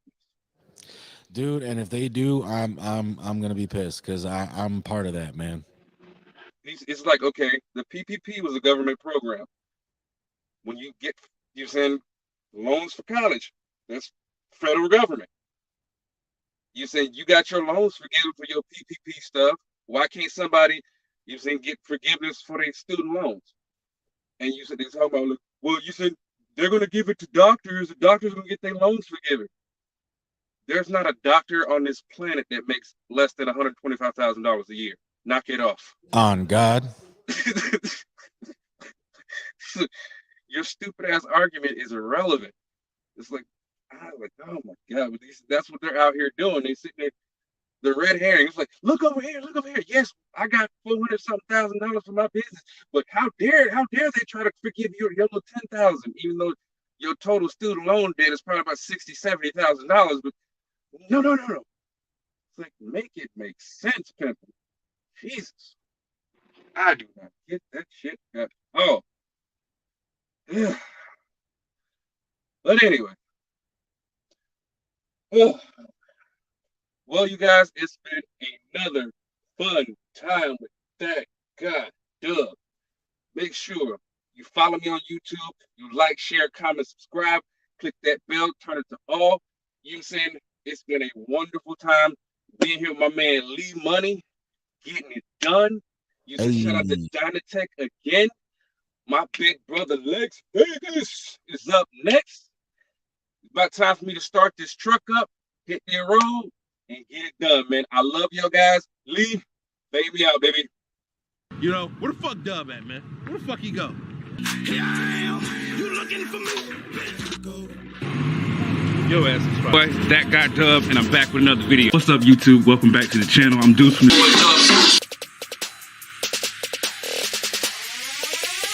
and my big bro. Yeah, fuck this milk. He said he gonna teach me how to wrestle, man. Look, I'm gonna win the belt.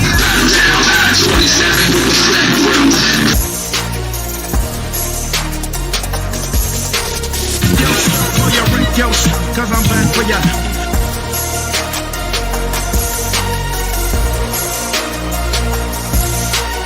The boy Dub Deuce in the building.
The following presentation is rated Lex. Would not recommend without adult supervision.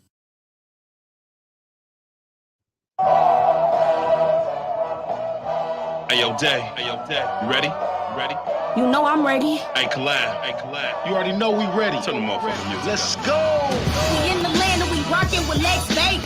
I let his world like Jupiter where you rain. He giving the kosher flavor, securing all of his paper. His words might sting like a tape, but he accurate like the laser. Let's get it. Hot topping in cause he get it poppin'. They saying he out of pot. Tell hating to stop. It's Redline Radio. Mr. AKA. Let the cream fuck these hoes. Better hide your babe. Every Thursday at 7 we catch a vibe. Watch it when you at home or listen live while you drive. Really, she just arrived. You living the just alive. Fight all the lows and highs. Never failure to thrive. Minimize all your disruption. Ready for dope discussion. Tell the kids no interruption, but 2 on the production. White tee, chocolate skin, shade. This an upgrade from any station you play. You can feel this dope shit in your veins.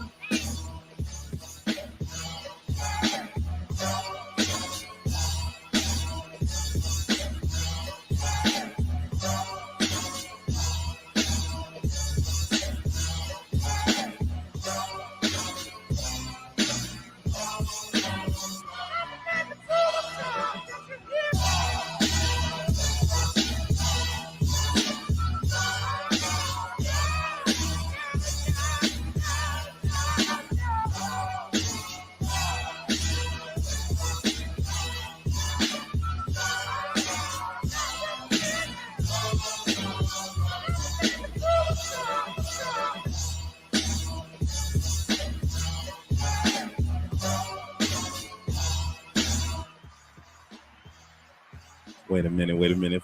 If I can hear myself, then that means it's another. Usually I say it's another one on Thursday nights, but it's a Saturday morning, man, early on Saturday morning. But I'm here. It's the Lex Vegas Show, a special edition of the Lex Vegas Show. We are live from Dynatech headquarters, man. I'm not sure what to think about it right now, man. It's kind of dope and kind of scary at the same time. You know, there's a lot of things going on in here, but it's a lot of things going on in here. You know, I walk past like some saws, some drills, you know, but we here, man. It's another episode of Lex Vegas Show, and I'm your host, Lex Vegas, a.k.a. Smarty McFly, a.k.a. Peter Popoff, a.k.a. the Dirt Diggler, a.k.a. the Vagina Finder, a.k.a. your baby mama's boyfriend, a.k.a. Jake from State Farm, a.k.a. the Splendid Daddy, a.k.a. Titty Scent, a.k.a. Man, it's your boy, man. You can call him anything you want, man. Just make sure you remember to call him. We ain't had a sound bite, so that was Tim. That was Tim doing. Oh my God, we will never do that again. Okay, ever in life, man. But I want to thank y'all for tuning in, man. Early Saturday morning, y'all see, man. It's early. Y'all know I don't get up this early on a Saturday unless I have to, man. But we hear Glenn. We got him from Dynatech. He's gonna be coming on real soon, man. But I got Buck in the house, man. Tim Buck too. Where you at? I'm right here, man. I don't know how you miss me. How you miss me? Oh, you know, man. See, I don't think you're not as big as you seem, man. You know what I'm saying? Plus, you light skinned, so you blending in with the boxes in the back. You know, they're all about the same color. So, it's kind of a blend in type thing. I see the hat, I see the shirt, but, it's a little blurry after that. That's cool. Maybe I come here when I feel like I want to disappear and shit. Yeah, what's up with you, though, man? Everything good? Everything gravy, man. They got barbecue coming. I'm happy as I heard about that, man. I heard his barbecue coming, man. And that's courtesy of Glenn, from the owner of Dynatech, man. He treating us real nice up in here, man. I walk in, it's coffee, it's donuts. Dave's still in here for whatever reason, man. We ain't fired his ass yet, but he's still around here somewhere. We got Lee Money. We got our new intern from Redline Radio, Jeff. Ziggy. I don't know how the hell I got Jeff out of Ziggy. Because it's Jeff, but it's Ziggy. And y'all just gonna correct me like I was wrong. See, this is what I have to deal with. I literally said Jeff. They know Ziggy. Okay, what's your name? We didn't Jeff? say no. I just said Ziggy. This is what I got to deal with. Now y'all wonder why I got anger issues, man. This is because of things like this, man. Anyway, man. Nice, welcome, Ziggy, Jeff, whatever the hell your name is today, man. Ain't this up, man? All right, man. So we here at Dynatech, man. So I'm gonna get right on into it, man. We're gonna bring on the man himself, man, the owner of Dynatech. Please welcome to the Lex Vegas Show, Welcome Glenn to the show, man. Well, thank you, sir. I'm not sure I can follow such an intro. I mean, but you got a couple AKAs. You know, it's Glenn, AKA the Donut Bringer, AKA Mr. Dynatech, AKA You Better Hide Your Girl, AKA we're going to see what's going on in the back of this truck when we finish the show, AKA he got barbecue. Man, there's a lot of different names, man, but this is Glenn from Dynatech, man. How you doing? Good, man. Looks on fire this morning. I'm trying to wake up, man. This is like my 4th cup of coffee. I'm going to let you know.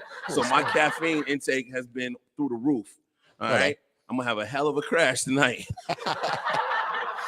But for the people that don't know about Glenn or Dynatech, give us a little background. Well, we started out as a diamond saw blade company. A lot of people don't know what diamond saw blades even are. They were used to cut concrete, brick, block, asphalt, stuff like that. I've been here for what seems like forever, for 30 years, and my parents That's pretty much forever. And I spent the last 30 plus years building the business. Nice. My dad just passed away a year ago, and my mom a year before that. Condolences. So, I know what it's like to lose a parent, so condolences. It's tough. It's tough, but everything's kind of fallen on my shoulders. But I have a great crew here that really, really cares, and they've taken the customer service to the next level. So, by all means, if anybody local is listening, we have pretty much anything you ever need to saw, drill, concrete, brick, block. Absolutely. But we also are in pavement marking. That was always kind of a niche of ours. Pavement marking. Mm-hmm. Now, explain pavement marking. Like, are people getting their names etched in their driveway? Like, what is pavement marking? That would be even awesome. I think we're going to look into that. I would do that. They know I would too. I would do that. Have you ever seen the reflectors in the middle of the highways? Like, okay. Not the rumble strips on the side, but just the snowplowable. Those are my stretch marks. Our Tim failed a couple times, and those are the results. Our blades and our equipment have put in over 90% of those nationwide. It was a big niche for us for years. Well, they've come out and shoot, there's probably 10 billion of them, in hey, the country. Candy. Hey, Brian. No, they're in the I'm comments. like, whoa. My bad. They're in the comments, man. I do Shit, that. where Candy at? I do that from time to time. Like, people pop in the comments, just keep talking. Like I ain't saying. I just like to shout out people that are in the comments. There are people watching, man. They're learning about Dynatech right now. So we did like 90% of those markers were put in by our customers with our blades or our equipment. And there's probably 10 billion of them in the highways. Nice. Like 4 of them maybe came out from a snowplow and killed people, fatalities and stuff. So some of the states just won't put them in anymore, even though that's like a 0.00004 failure rate. They go with inlay pavement markings. So pretty much we used to do it with a gang of diamond saw blades. They'll grind up the line before they paint a new one, or they'll groove in something for the tape or the thermo to sit. And because it's just below the road surface, when the snowplow comes over, it won't scrape off the beads, the glass beads that are in there. And if it does scrape them off, then you lose the reflectivity. So it makes it last longer. And long story short, if it's not too late, we came up with a brand new way to do this, a new product, and we just got 6 patents we've been working on for the last 5 years. You see that? This man is working on safety on the highway, y'all. Doesn't get about it. Well, it does, but not with your clothes on, I don't think. Now you ran through that like it sounded very difficult to me. Like it sounded like you were talking Spanish with me, but you ran through that real clearly. So that's a good thing. Now you say you started the business with your parents. Mm-hmm. Okay. So how long was it? You said it was the Diamond Saw Company before you changed it to Dynatech. Mm-hmm. So what was the name change about? Like what was? Well, it was still Dynatech. Dynatech's parent company was in Columbus, Ohio, and they were so big into putting those reflectors in the highway that they had their own diamond saw blade factory. It was a small one. Nice. The only problem was they didn't know how to make blades, so they hired my dad. Okay. Well, no, that was about 5 years before me even. And they hired my father to come in, and he got them straight making blades and got the efficiency really good. And they started making blades for other things. And little by little, he moved the company up here. And we have a sister company here in Elyria we work with, Diamond Products. Shout out to Diamond Products. Yeah, absolutely. And it's been really good. But, as we've kind of morphed over to this new product, PCD heads, I won't get into detail on that, but it's more or less a more efficient, faster, better way of doing it. We're kind of now the manufacturer instead of just a reseller. So nice. Now, I'm gonna ask you a question, man. Tell me the truth, Glenn. I'll try. All right. Now, at the beginning of the show, when you first came on, you said you were talking about how wonderful your crew was. Yes. Now, is that just because we're on the air, or are they actually real nice? Like they're a real good crew? Because like you said it, but the look in your eyes wasn't really real efficient. So I want to know, like, are you just saying that because we're on the air and it's a Lex Vegas show and millions of people are watching? All right. Hundreds, maybe even thousands. But all right. So tell us about the crew, man. Well, I've played drums part-time for years. Okay. And I think it was about a year and a half ago, we were in need of expanding and bringing some new people in. And my dad, at the time, he brought in his hot rod buddy to kind of help us. And he was real detail oriented, and he was a great addition. Don't get me wrong. I always kind of wanted to bring my friends from my band in because we were rehearsing again. We're getting back together after like 20 years. Okay. And my dad at the time is, I don't know, musicians. I said, these are long-term friends of mine. They're going to care. They'll show up. They'll try. And he was so thankful because these guys, they won't not let something go out the door because they're being paid for it. They're afraid of letting me down or letting the company down. I mean, you cannot buy that. I mean, well, you probably could, but I don't know, it'd be a lot of money. Okay, so we'll take it that you got a good crew, man. We'll take it. I'm gonna ask them on the way out the door. Oh, for sure. They introduced themselves when I was walking in, and they were some cool dudes, but it could have just been because we were going on the air. So I'm gonna ask them the real deal about Glenn on my way out, man. I'm gonna find out the truth. Yeah, right. Can we just get him on camera? I mean, so we could pull him in. Around here you know what I'm saying? Zingers. What is his name? It's Zingers now. Ziggy. It's okay. Zingers now. I want you to grab a Dynatech employee. My bad. You don't look like no snack because otherwise Tim would have got up with you. Now, I sent 2 or 3 of the guys to go get barbecue because I was anticipating a ton of people here, which we have a lot. It's a ton of people, 10, 12 right people here. It's and a ton I knew that right was here. coming as soon as you said it. I knew Don't Tim worry. was coming. Do not worry. It's all good. So I'm gonna ask you, working in a what we call it, a warehouse? Is that what we call? I say Dynatech headquarters, but are we actually in a warehouse? Is that what? Yep. Okay, so working in a warehouse, you got all these saws and drills and everything. You ever come to work mad as shit one day and you take your shit off on one of these saws and drills? Because that I think that would be some good therapy. Like if I was pissed off, I could just come and saw some shit. Fuck some shit up. Fuck some shit Absolutely, up. yeah. I like him. You see, fuck some Just shit ask him up. if I was hired, if they was hired, so I could saw some shit. I'm just saying, that you're mad as hell one day. You're on your way to work. You mad. You driving 60 in a 25. And all of a sudden you get here and you just see a big ass powerful drill. I could put some holes in some shit right now. Yeah, I think we need to test out this new bit. Let me see what I can do here. I just farted if I want to put some holes in some shit. Holes in your drawers. So this whole building that we're in right now is brand new. It's not even a year old. It was supposed to be completed at the end of last year, and we're still running behind. But we're anticipating the expansion of a lot of new things that we're into that we're excited about. Care to share? Some of the stuff I can't talk about. I get that more than anything. But some of the stuff I can. We've got 6 patents that are just came to fruition, and we haven't really started policing them just yet. Gotcha. You can't find anybody. That's okay. Does the toilet need to be broken in yet?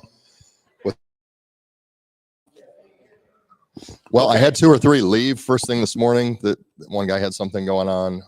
Another gentleman just left, and the other 3 are going to get. And I think we only have 9 to begin with. So they got an important job, so that's cool. But Zesty, I got an important job for you too. Okay, as soon as one of them come in, what is everybody laughing at? What is it? Say it one more time. Ziggy, like Ziggy Marley. Okay, I get it now. Okay, I'm gonna fuck it up again. I promise you. I'm from Amherst, so I know that name Ziggy's. We're going with Zesty. See, there we go. It's too bad my dude Dave isn't with us. He's the nickname master. He would twist that. But your job, when one of them come back with some barbecue, we need to get them. If we got time, we need to get them on the show because we need the real deal. Shout out to Mark, by the way. Shout out to my sponsor, Says We So Company. Says We. All right. Shout out to Christy. Yep. All right, but we need the real deal on Mr. Glenn. Now, he's a good guy, man. So Glenn, I'm gonna ask you, man. You came to Lucy's a couple weeks ago, man. We had a big comedy event, man, and you were there. And every time I saw you, you were either lean this way or you were lean that way, laughing your ass off, man. How did you enjoy the show? I never laughed so hard in a long time. I had no idea. I mean, of course, you think something's going to be funny and it's going to be good, but there was a lot of talent there. See, there we go, man. There we go. Or was it just because Tim pulled a hot pocket out of his ass? You know, it could have been that too. That shit gets me every time. Tim likes to pull different pieces of food out of different crevices of his body. That's a nice party trick. I wish I could do that. I don't. I don't. I'll leave that to Tim. That's all Tim's thing. I appreciate you not stepping on my toes or my tits. Might be a copyright thing too. I don't know what he's got going on, you know. Okay. So you told us about Glenn, the business owner. Tell us about Glenn, the person. We know that you're a drummer. Well, what else is there to Glenn? Well, the last couple of years have been pretty busy for me. Losing my mother at the end of 2019, I took over as CEO of the business, which I've always thought I was super good at my job at the time with sales and advertising and marketing, anything to do with catalog layouts, trade shows, websites, any of that, and sales. And then all of a sudden, the job got a little boring. I had to go into accounts payable and receivable, and thank goodness I got a good CPA, because if I had to do payroll and taxes, I'd have probably shot somebody by now. I mean, it's kind of... Get this man a payroll thing. I just want to see if he actually do it. I want to see if he actually do it. So go ahead and get him some pay, get him some books. Yo, John, bring the truck back. I'm going to need my piece. The diamond saw blades, I'm pretty sure you can cut somebody up enough where they won't be. You just giving an alibi away right live on the air. You just giving his alibi away. Well, we had him. We could have put him in the truck, saw him up, but now you didn't gave it away. So now we got to think of a whole nother. So it's been challenging, but again, having good people around me. I went through a 1.5 year long divorce too in the middle of all that. Nah. So I just lucky that I didn't lose my mind, but I've got, again, good friends around me too. And I've got an assistant that's really helping me straighten my life out, and things are getting better. Things are settling in nice, and looking forward to next year for sure. Okay. All right. So what is the ultimate goal as far as a business owner for Dynatech? Like you said, you're expanding. Are you trying to expand to other states? What is the ultimate goal for you? So we also do a lot in equipment with trucks and skid steer attachments and rider saws and stuff like that. And of course, you're always looking to grow, right? We're looking to grow the brand in pavement marking, but we have some other grinding and grooving applications that we're testing and we're pretty successful in. And as things get bigger, we're hoping, to add personnel on here. And we got some trade shows coming that are going to be fun. I'll be out in Vegas in January. 3 or 4 days later. Las Vegas. Dave just got a hard on. I'm not even looking to my left, because as soon as he said Las Vegas, I know Dave just got a super boner. Right. Okay, so matter of fact, I'm just going to do one of these. It's going to be humping my leg on the way out the door, Exactly. isn't it? All right. Exactly. He's over there humping Lee Money's leg right now. I mean, that's why Lee's giggling. If I know what's going on, I can watch for it. Now Lee he's trying to get away from Dave now. He's like, it's supposed to be a secret, Dave. Oh my God. So how long you been drumming, man? Like, now are you like drummer like Travis Barker? Like, no. Or you I like wish. church drumming? I wish I was as fast as Travis. Would you do like cover band work? Like what kind of? Okay. Just in the Cleveland area, played, a lot of the larger venues back in my time. Some of the venues you had to have an agent to get into in the flats and stuff like that. We played out at the islands. The band that I'm with now is probably one of the most fun that I've ever had. The guys are just super talented, but they're also funny and they're good friends of mine, and we work together now. What's the name of the band? What's the name of the members? Shout them out, man. That's what we doing. We here to give some flowers, man. What's the name of the band? Mosquito, which is kind of big here. Kind of big here in Elyria. I think they were known for playing the train station every month at the time when they had bands. Kind of big, playing the train station. And it was just fun, and I don't know what started it, but we said, hey, let's get things back together. And we're not doing it for money this time. Brenda. And we're just doing it for something to do, so have some fun. And we're going to handpick a handful of shows a year and just go out and have fun. So where did the name Mosquito come from? Your bloodsuckers? Like what's up? Didn't name the band. Not really my favorite name. I actually tried to get the name changed when I first joined. I'm like pretty stuck on that, or So how many members of Mosquito are there? There's 4 of us. Mr. Tom Copa out in Amherst. Tom's the singer. Tom's the singer. Okay. So there's you, there's Tom. And then drummer, Tom's the singer. There's Dave Griffiths, the guitar player. All right, Dave. He's not Dave, the only thing he plays with is himself. He knows I fuck with him. He's used to it. He's not paying attention. It's in my contract that I get to talk shit to Dave. So we got you. We got Tom. We got Tom. We got Dave. Yeah, and Dave's actually on his way to Arizona. I don't know if he's remoting in or if he's going to catch this replay, but and then there's Mr. John Marshall, the bass player. He's one of the guys that went to get the barbecue. Okay. And we'll bring him on camera here in a little bit. Do you guys need a trumpet? He's actually one of these guys that can play anything. He's like a keyboard player, guitar player, bass player. I hate those guys. That's a no too. Well, I play the butt trumpet pretty well. Oh, the butt trumpet. God. Is that like the sliding? That'll be your first and last show with Tim in your band.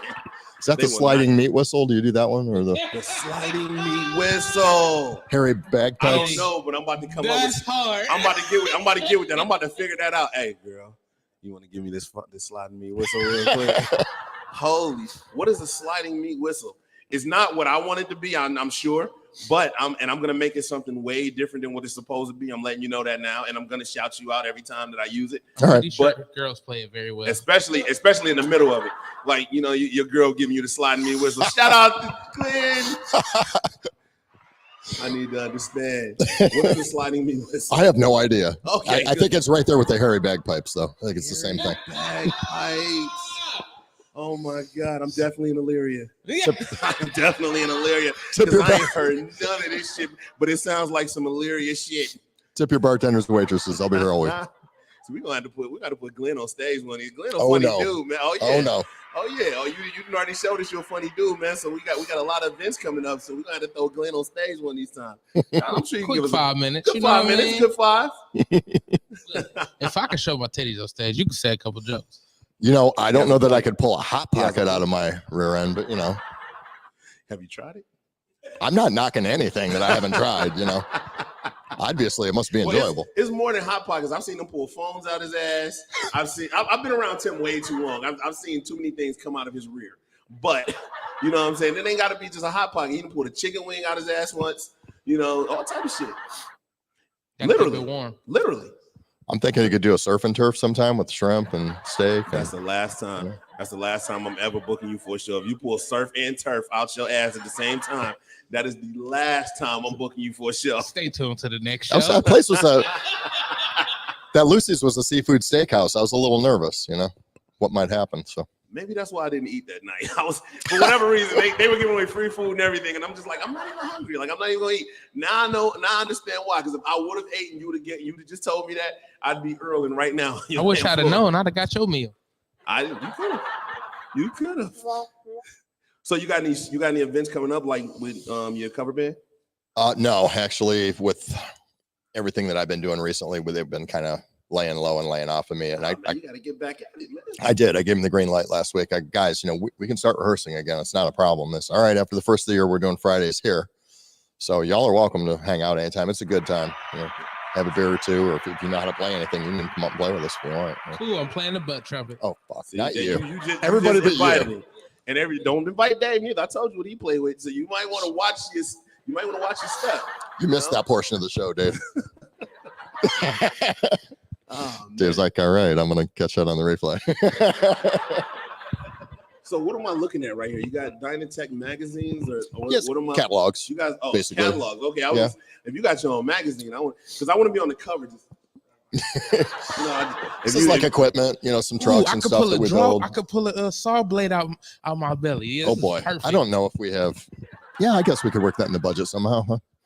Then you got to work his hospital bills in the budget. You got all your PR that you're gonna have to do after Tim just pulled a saw in his ass. Might have to have him sign a couple of agreements or something. See, Tim's our producer. We can. That's why we got Zesty. He does the shit. Okay, you make the intern do the dumb shit. Okay, that's how that works. If he can survive, then he gets to produce some shows. I would run now, hard and fast. I'm a tripping. You stuck, Zesty. We agreed on Zesty, right? Yeah. Okay, you just stuck with it. I'm sorry. No, man, you definitely got to get back into it, man. We would love to see you perform, man. Yeah, absolutely. I'm telling you right now that if you perform, I'm trying to get everybody from Redline Radio in the building. So, oh, nice. Yeah, absolutely. Yeah, we can probably do something together for sure. I don't just talk shit. When I say I want to do some shit, I want to do some shit. Mm-hmm. And Tim knows I will hound you until it gets done. Yeah. It's Okay? terrible. So you're probably gonna get a lot of messages from me when you get back on stage. Yeah. When you get back on stage. When you get back on stage. When you get back on stage. I will keep hounding you until you decide to do an event.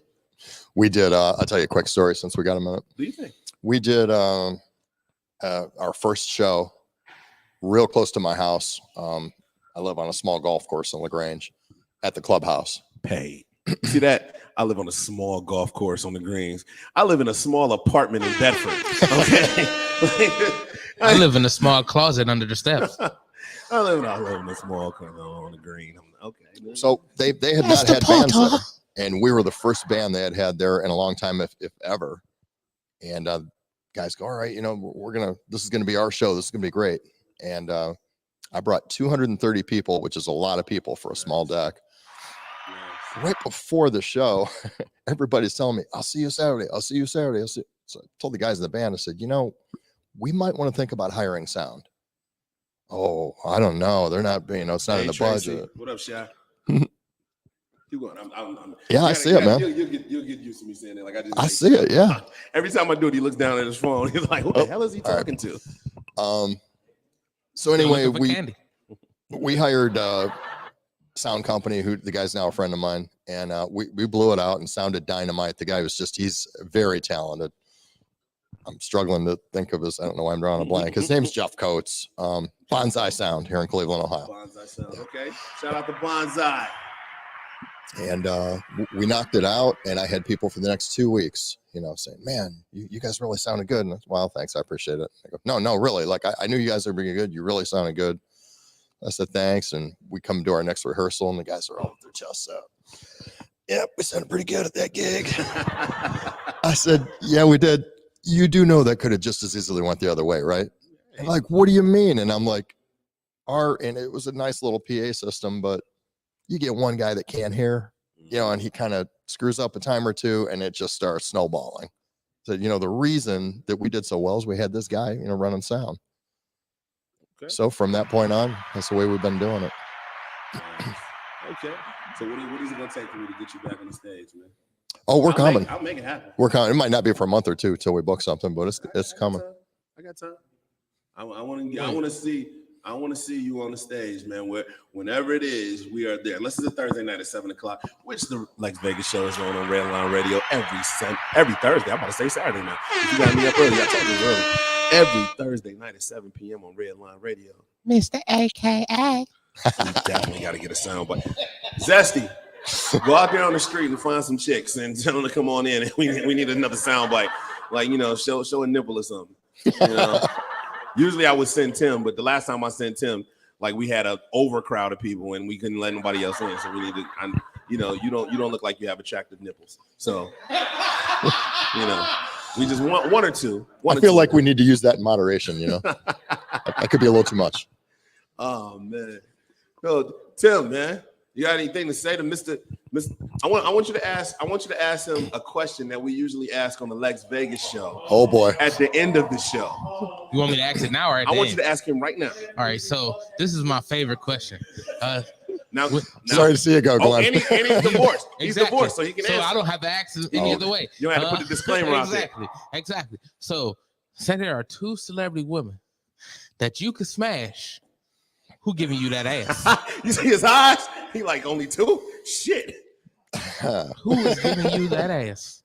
Man, I don't know. You trying to tell me that you ain't got one celebrity, one singer, one actress, somebody there's on tons. TV? I'm sure. saying, so we need two. Who, if they walk through Dynatech right now, who are you putting in the huckabuck in the back of this truck? Who are you giving the drill bit to? Drill bit.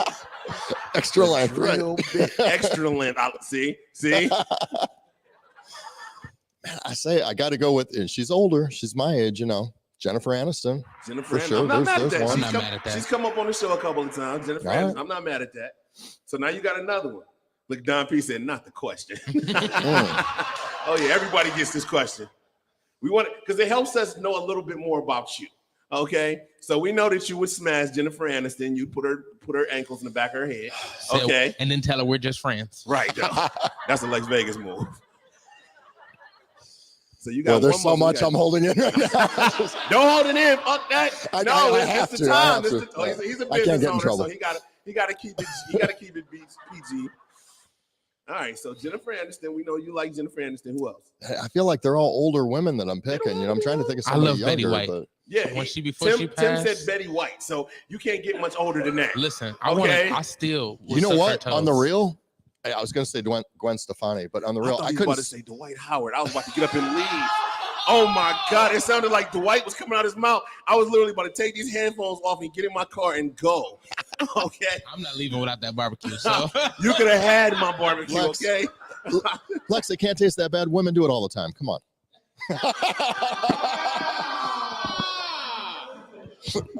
I'm just playing. Not that there's anything wrong with that, you know, but that's not me. So I was going to say bullshit, man. Gwen Stefani, you know, Gwen and Stefani. I couldn't sleep last night. I was up. I went to bed early and I woke up at like thinking about Guya. He's 1 thinking about being a.m. on the Lex Vegas show. You know, they be like that sometimes. Like, Yeah, I was get it. excited. So there's Kelly Clarkson show. I guess they do a repeat later at I late like night. Kelly Clarkson. I like Dude, Kelly. she had Cher on. What is she, like 80 or something? And I would still smash it. Holy fuck, she's hot. I couldn't believe. I mean, she didn't look a day over 60. I would still smash it. Oh my God. I'm like, Okay. which got me thinking. I was, you know, I'm older than you guys probably, but when I was a little kid, Sonny and Cher show was on, and I just remember what a jackass that Sonny Bono. It's just, but now I'm looking back like, dude, he had Cher in the 70s when she was hot. Like, for what looked like a jackass, I can't believe he was pulling that down. So and I don't know that Cher would make my list, but as I'm watching TV, I'm like, you know, I wouldn't say no to it. You mentioned three. So which one? So we got Jennifer Aniston. Then you mentioned Gwen Stefani. And then you mentioned Cher. Yeah. So which one? Would out of those three? No, we should do Mary Fuck Kill. Mary fucking Kill. No, we can't say that because he's a business owner. He can't say he's going to kill somebody on air like that. We can't do that. We already talked about his motives and shit with the saw drills and shit. If I were to comment, I think you got the order right, though. Let's just put it that way. We'll leave it at that. We'll leave it at that. If one's got to go, sorry, Gwen she's almost Stefani, there anyway. Gwen Stefani. No, it was Jennifer Aniston, Gwen Stefani. Okay, I get it. Zesty. What's up? We'll let you answer this question, man. Weigh in for us. Come on. Because if you say anything crazy, just understand that you're still an intern. So if you had two chicks that you can smash, anybody in this world, who would it be? Oh, that's easy. Christina Ricci would be number one. Christina Ricci, okay. Not I'm not many mad at people that. like that, but that's. I mean, I'm not mad at that. That's Mr. John Marshall, we might be pulling you in. Then young Halle Berry. Oh, Young. I thought he said Howie. I'm like, who? Howie. Mandel? Like, who are we? See, that. you guys got to enunciate. I told you it's early, and you guys keep. He said Dwight. You said Howie. Man, listen. Get it in.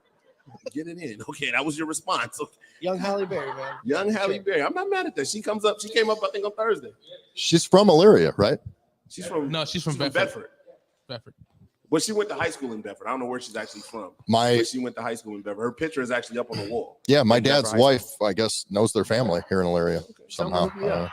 Tell them to hook me Yeah, up. for sure. Like, She hey. keeps calling me trying to get to you. Yeah, I'm So, sure. But I'm all saying right. you can go ahead and give her the number. All right. I'm giving you permission to give her the number. I want to make All sure right? you're okay with it I'm first. Lex. definitely okay with it. Halle Berry is looking for me. Tell here? her she knows. You can even give her my address for all I care. Don't know. All right. Tim don't even have my address. Okay. I don't.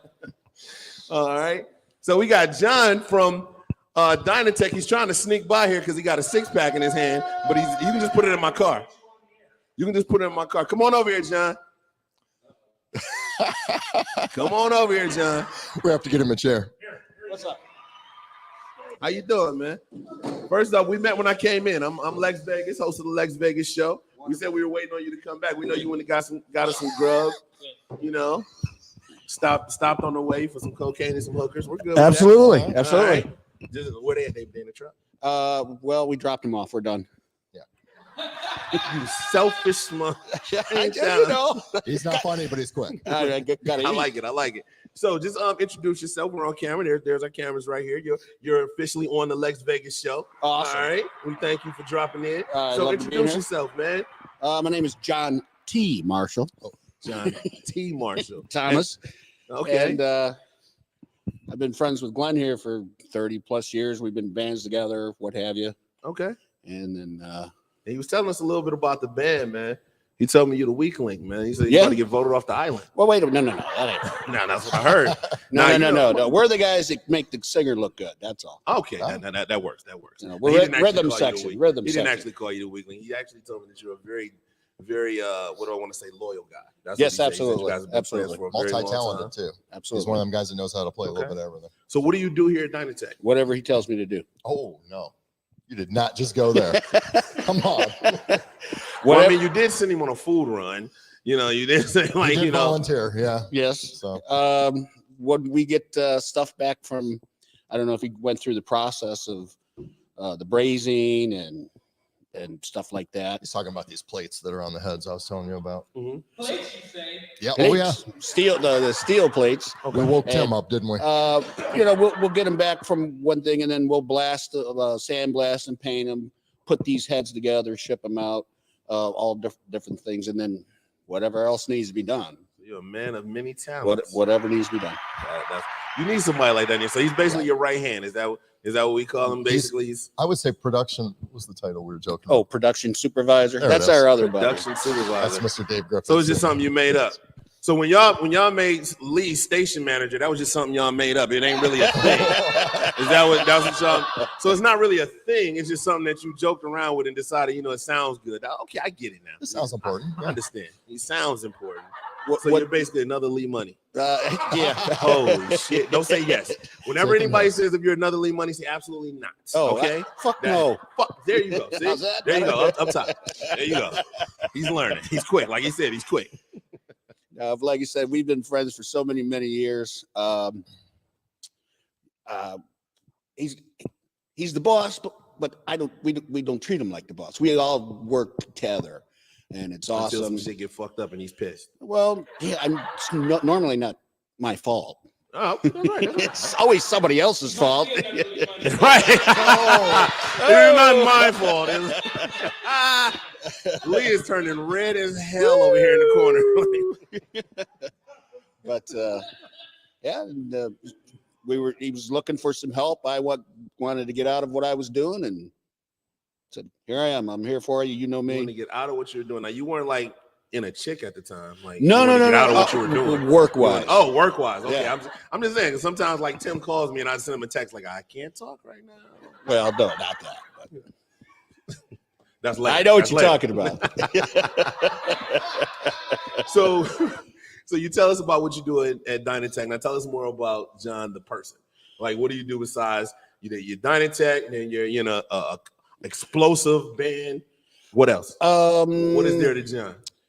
Well, that's a good question. Don't get tongue tied now. Come on. I like So basically, you said you talk a my lot. keno. I like my scratch offs. I hang out with my older daughter. We watch Cavs, which I've really gotten into because I was never a basketball watcher. Okay. You would have And been the guy to have your sports show, not so much me. So, you know. but my daughter, my buddy down the street, we all come over, sit in the garage, drink a bunch of beer, watch baseball. I don't hate it. Cavs, football, whatever. Let me ask you a question. Glenn. Yes, sir. Hearing this, now, hearing what he just said, when's the last time you've been invited over for a beer and to watch the game? For your right hand. You see me instigating shit right here? You see me? When's the last time you've been invited over for a beer and the ball game, Glenn? I think often, actually. Okay. Yeah. He's always busy though. I got a lot of irons in the fire. I'm just messing with him, man. So you're a Cavs fan. You said your oldest. How many daughters do you have? I got 2 older daughters and then 2 boys. Okay. So you were blessed to have them straight down. I got 3 girls. That's why my hairline is receding. Yeah. Okay. Uh-huh. My hairline, you know how hard it is to keep my hairline looking this good? This Okay. is what this used to be black. This is all skunk. It's silver. You should be black, huh? My son- Black. My son has 4 daughters. Yeah, his So I have 4 granddaughters. Oh, yeah, 4. And I told him, I said, you know what's going to happen when they get older, right? They're all going to sync up, and you better build yourself a shelter. Exactly. I hide from my daughters every day. My daughters are blocked. They can't even call me. Like, I will call you. Okay. Absolutely. Hell no. So now you have grandkids, or you just have daughters? No. Okay, They're not allowed my to bad, yet. my bad. No, my bad. no. You see what I'm not ready to be a grandfather. When I yet. asked that question, his fist balled up by itself like he's about to. I'm sorry, I was not trying to wish that mojo on y'all. I was just asking. My bad. No, they're not ready yet. They're not ready. You get out of arm's reach. You got. I'm okay. So you got 2 daughters, 2 sons, and you got grandkids. You look like a grandfather, man. I don't feel like a grandfather, but I guess I am. I had to get my son a hobby because he wouldn't stop fucking. Like Good father, Lord, like man. son. Oh shit! Hold on! He just took your shit, Tim. And I ain't gonna lie, he lightweight sounded a little better than you did. I ain't gonna lie. We might have to soundbite that. Y'all might need that on my show. Holy shit! Hold on, do it one more time, Glenn. Do it. It was I heard fucking Kelly Clarkson do that last night. I swear to God. That's Oh where I my got it from. Tim, huh? Hey, we're gonna have to. Now Tim has this thing where he doesn't like to play. Now he got it. How you just gonna find it after all this time? Boy, this is what I deal with on it. This is what I deal with, man. I know. No, Tim has this thing where he doesn't like to play the button before the show actually starts, but our mics go high, so he does that with his mouth. And I tell people that when they're coming in and they don't believe it until he actually does it, and it's like the most hilarious thing ever. So when you did it, that's why everybody just went crazy. All right, John, we definitely thank you. All right, I appreciate Hold on, you. we ain't gonna leave you out. Come on, because he's looking like he's inching up. Come on up. Ladies Nope, and I gentlemen, tried. Mr. John McCartney. Come on. Don up. McCartney. Don So we didn't McCartney. call him out now, so he Thank got you to very come much. on over, man. He's the man of the hour. Yeah, he over there setting up the buffet. That's why Tim is happy. Tim wants to end the show now. Okay, Tim is ready to end the show now. Okay, thanks for joining us, man. All right, How so you doing? introduce yourself, please, to the people. Don We're McCartney. over here. How you doing? Hi. This is a cheat window down here. So, Mr. McCartney, so what do you do here at Dynatech? Electrician, plumbing, carpentry, building, setting up machines. You He's like name an it. outside contractor. He's kind of an outside contractor, but he's really like I don't want to use the term handyman because he's so much more than that. But he's like He's a man of all trades. He's a man at arms. Yeah, we that have was a He-Man reference back in. That was a He-Man reference. So what I'm getting is you hire people that are fluent at a lot of different things. Don, John, they Don and John. Okay. Don and John, yeah. I don't hate it. All right. So you do basically what's needed of you around here as well. Yes. Okay. See, that's a good team to have, man. That's a good team. I wish I can get that at Redline Radio. Well, it's a small business thing. Yeah, Redline is, but I'm trying to get it bigger. No. That's why he brought me. It's like instant return on investment. So besides what you do here at Dynatech, tell us a little bit more about Don, the person. Don, the person.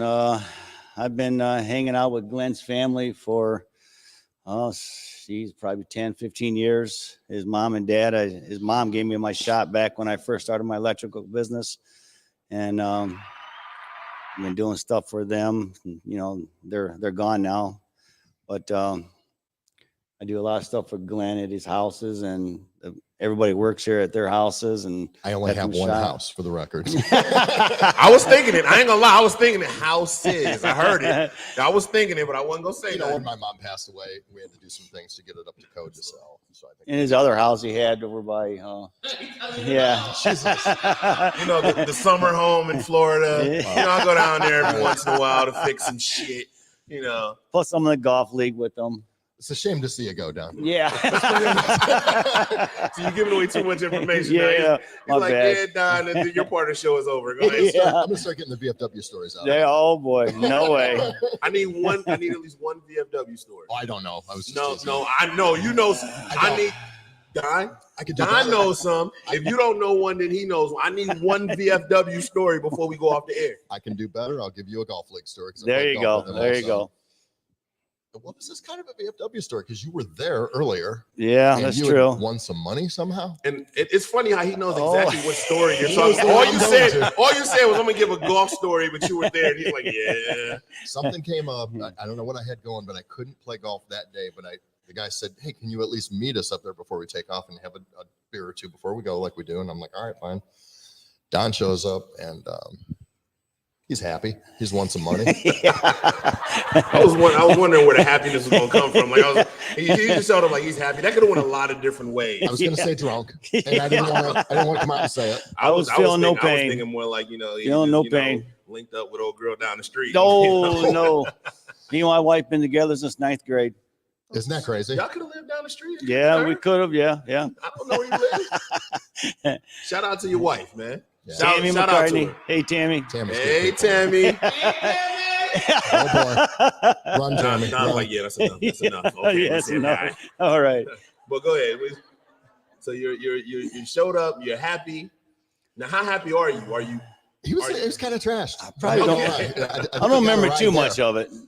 I think he got a ride there. Like he didn't even drive. No. And I'm like, did you bring your clubs? Because I can't play. I got this. Oh yeah, I'll be fine. And the guys told me after, the next morning, we're all kind of talking at the morning meeting, and they're like, yeah, Don was pretty fucked up. Any part of the story that starts with yeah. You already know it.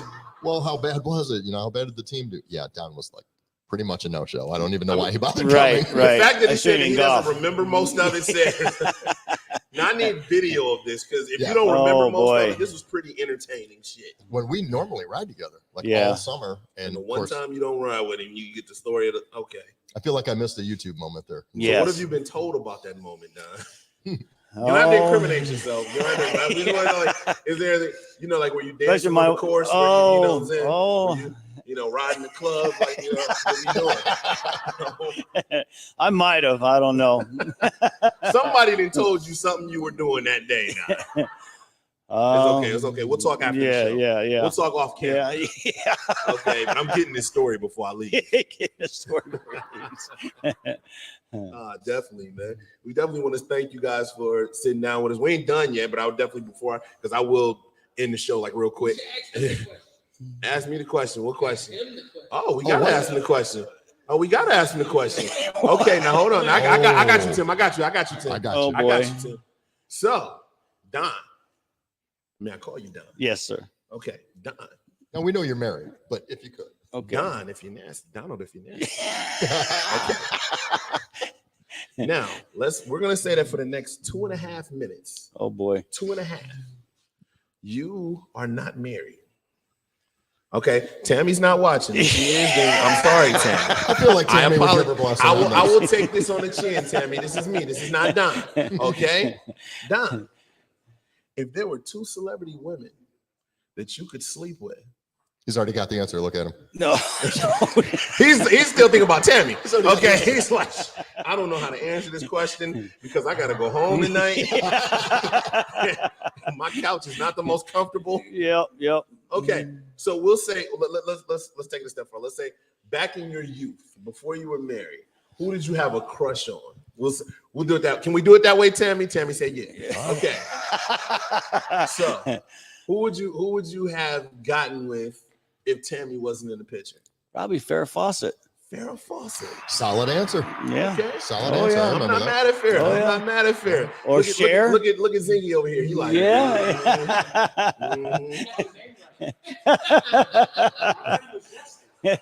I said Ziggy. Whatever. What is your name again? You got it right. I'm gonna tell you, I can't see that far. I'm gonna let you know right now. Even with the sunglasses on, I can't see that far. Okay. I'm just. What does it say on this hat? Zooty.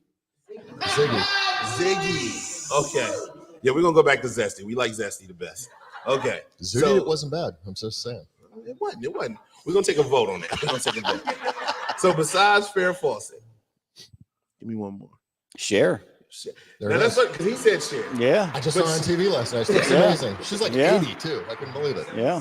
Now are we talking about like 1980 Cher or 2022 Cher? Like no, you 80 Cher. You want the young Cher or do you want the wrinkled? You want the bagpipe Cher? No. Because by now Cher can probably pull her teeth. Oh shit. She can probably pull her teeth out by now. That could be an advantage. Yeah. That's what I'm saying. That's what I'm saying. So don't discount 2022 Cher, okay? Because she might know some tricks. Cher been around a long time. She's dating a 22-year-old, I heard. See? Oh wow. I don't know if Don could I'm not saying nothing bad, Don, but Don look like he in pretty good shape. He look like he can go a few rounds with Cher. Right. You know what I'm saying? He look like he in pretty good shape. Plus, you know what I'm saying? We know that Don gets his happy juice and it's all good. Oh, yeah. You know? Yes, it is. Then he can say that he don't remember shit. Right. It always works. Hey, it works more than you think. I Yes. promise you it does. Yep. All right. So Farrah Fawcett this year, I'm not mad at that at all. Okay. I'm not mad at that at all. Lee can't sit still. I don't know what's going on. I think he keeps moving towards the table and shit. It smells good too. Yeah, man. I'm gonna let y'all know that Glenn, the owner of Dynatech, has provided us with a barbecue buffet. It looks like down there. Tim, I've never seen Tim this happy in my life, and I've fed Tim before, and he has not been this happy. Okay, Tim is ready. Ready, man. Tim is ready to hit the buttons. Yeah. Tim trying to on the slide. He's trying to show Zesty how to end the show. He's trying to show Zesty how to end the show so he can slide on out. Tim, you cannot move out of that seat without us noticing. Okay. Lex, if you think for a minute I'm getting in front of him, just again, I'm gonna hang back. I'm just gonna stand on the other side of the table. Okay. Yeah. I'm gonna let him and Lee fight, and the winner, I'm just gonna shout out or whatever. Yeah. And the loser, I'm taking their portion too. If you lose a fight, then you don't deserve to eat. Sweep the knee. Oh man. So real quick, man, we're running out of time, but anything that you guys got going on, anything that family has going on. I know you guys got daughters, you got grandkids and everything. Any special one, anything you want to shout out, man, here's the time. Or if you know you guys are on social media, or if you guys got like the website for Dynatech, anything you want to shout out, this is the time. Go ahead and shout it out. Love my grandson Dominic. How you doing, What up, Dominic? Dom? Dominic. You can tell he probably light up every time. Dominic, okay, he light up every time Dominic come through. He's a character and a half. That's my little man. Shout out to Dominic, man. Yep. All right. What about you, Glenn? You got anything? Anybody you want to shout out? Anything that's going on? Any birthdays coming up? We got Christmas coming. Oh man, you got grandkids and Christmas coming up. No wonder you be working so damn hard. I've got a Santa suit that I'm going to be putting on for the grandkids, like I do every year. That's dope. And I tried that 1 year and I damn near died. Them suits are hot as shit. I was outside. It was like 3 degrees and I was in there sweating like hell. Them suits are thick as hell. Hell no. I got that. My birthday's coming up on the 11th. And Okay. I was going to go on a trip, for a long weekend. I'm not sure if I'm still doing that. Do it. I might go alone. Do it. That's like a bucket list thing. You ever went on vacation alone ever? I have not. No. I have not. I might do it. I don't know. Yeah, let me know how that works out for you. I can't do it. I probably after about 24 hours, I'm gonna be looking for some females. Somebody show me somewhere to something. I don't need any more hey Amanda shenanigans in my life. No, Amanda's in the comments. Very cool.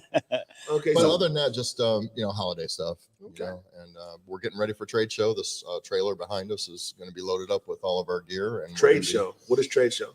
We go. It's like the IX Center. They have like. Who the? Oh, here comes the grandkids. Here comes his grandkids, y'all. Mr. Kevin's in the house. My son just walked in. Grandkids are here. See, you know what it is? Word got out. The barbecue's here. That's what this is really about right now. I want to personally give you guys 4 free tickets to our next comedy show. Oh, awesome! Look at this. Awesome. Yeah. Them coming out of your cut. Coming out okay. of your I'm all for Dynatech in there, but them tickets coming out of Dave's cut. Okay. I got babies and Christmas is coming up. I can't be giving away no free stuff. Come on over here, We anything that we got going on, we definitely invite Dynatech. Oh, we got Hi, Kenzie. Brooklyn, hello. I'm Brooklyn. We got Kenzie and Brooklyn in the building. All right. Come on over here, Dad. Poke your head in. Yeah, you might. He's excited. There's the camera right there. All right, what's your name? I'm Chris. You're Chris. I'm Chris. Chris, you don't usually get on camera, do you? Because no, never. I can tell by your posture that you do not. He's like, I'm Chris. At least he did a little better than Don did. Okay, Don came in like, hi, I'm Don. Well, it's not something we do all the time. So, Chris, I've heard a lot about you. Oh, okay, none of it was good. Oh, I'm gonna let you know. None of it was good. I wasn't expecting you to be here because now I can put a face to the shenanigans. Okay, but no, I'm just joking, man. We were watching live and you guys started talking about the kids and grandkids. And I'm like, oh, we got to get there. We got to get there. Absolutely, man. You see that, man? We got Kenzie, we got Brooklyn in the building, we got Chris. It is a family affair, man. I want to thank everybody for tuning into the Lex Vegas show. You want to? Oh, we got somebody else to. You got to come on over now. I didn't see it. Come on over. Okay. You didn't hear any good things about him. You weren't talking to his wife. I wasn't talking to his wife. Yeah. So the wife is going to tell me all the dirt. She's going to tell me all the dirt. How much time we got left? Okay. We ain't got that much time. You got lucky, Chris. You got lucky because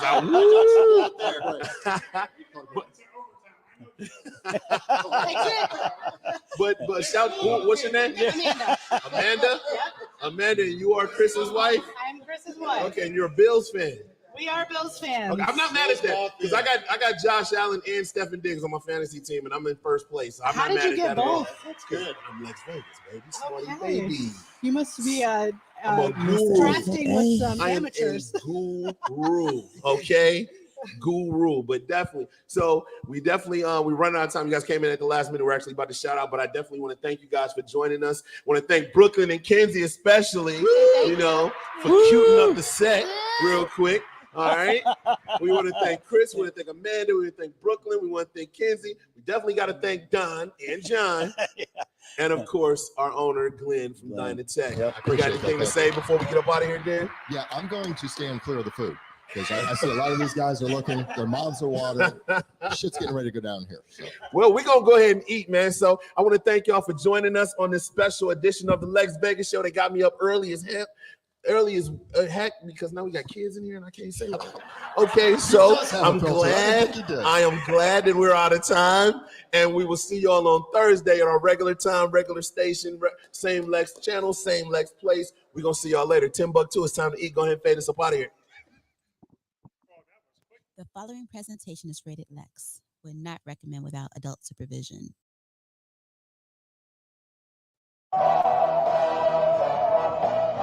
Hey, yo, Day. You ready? You know I'm ready. Hey, Collab. You already know we ready. Turn them off. Let's go. We in the land and we rockin' with Lex Vegas. I love this world like Jupiter where you rain. He giving the kosher flavor, securing all of his papers. His words might sting like a taser, but he accurate like the laser. Let's get it. Hot top tune in cause he get it poppin'. They saying he out of pocket. Tell hating to stop it. It's Redline Radio. Mr. AKA. Let the cream fuck these hoes. Let her hide your babe. Every Thursday at 7 we catch a vibe. Watch it when you at home or listen live while you drive. Reality just arrived. Living the just alive. Fight all the lows and highs. Never failure to thrive. Minimize all your disruption. Ready for dope discussion. Tell the kids no interruption, but 2 on the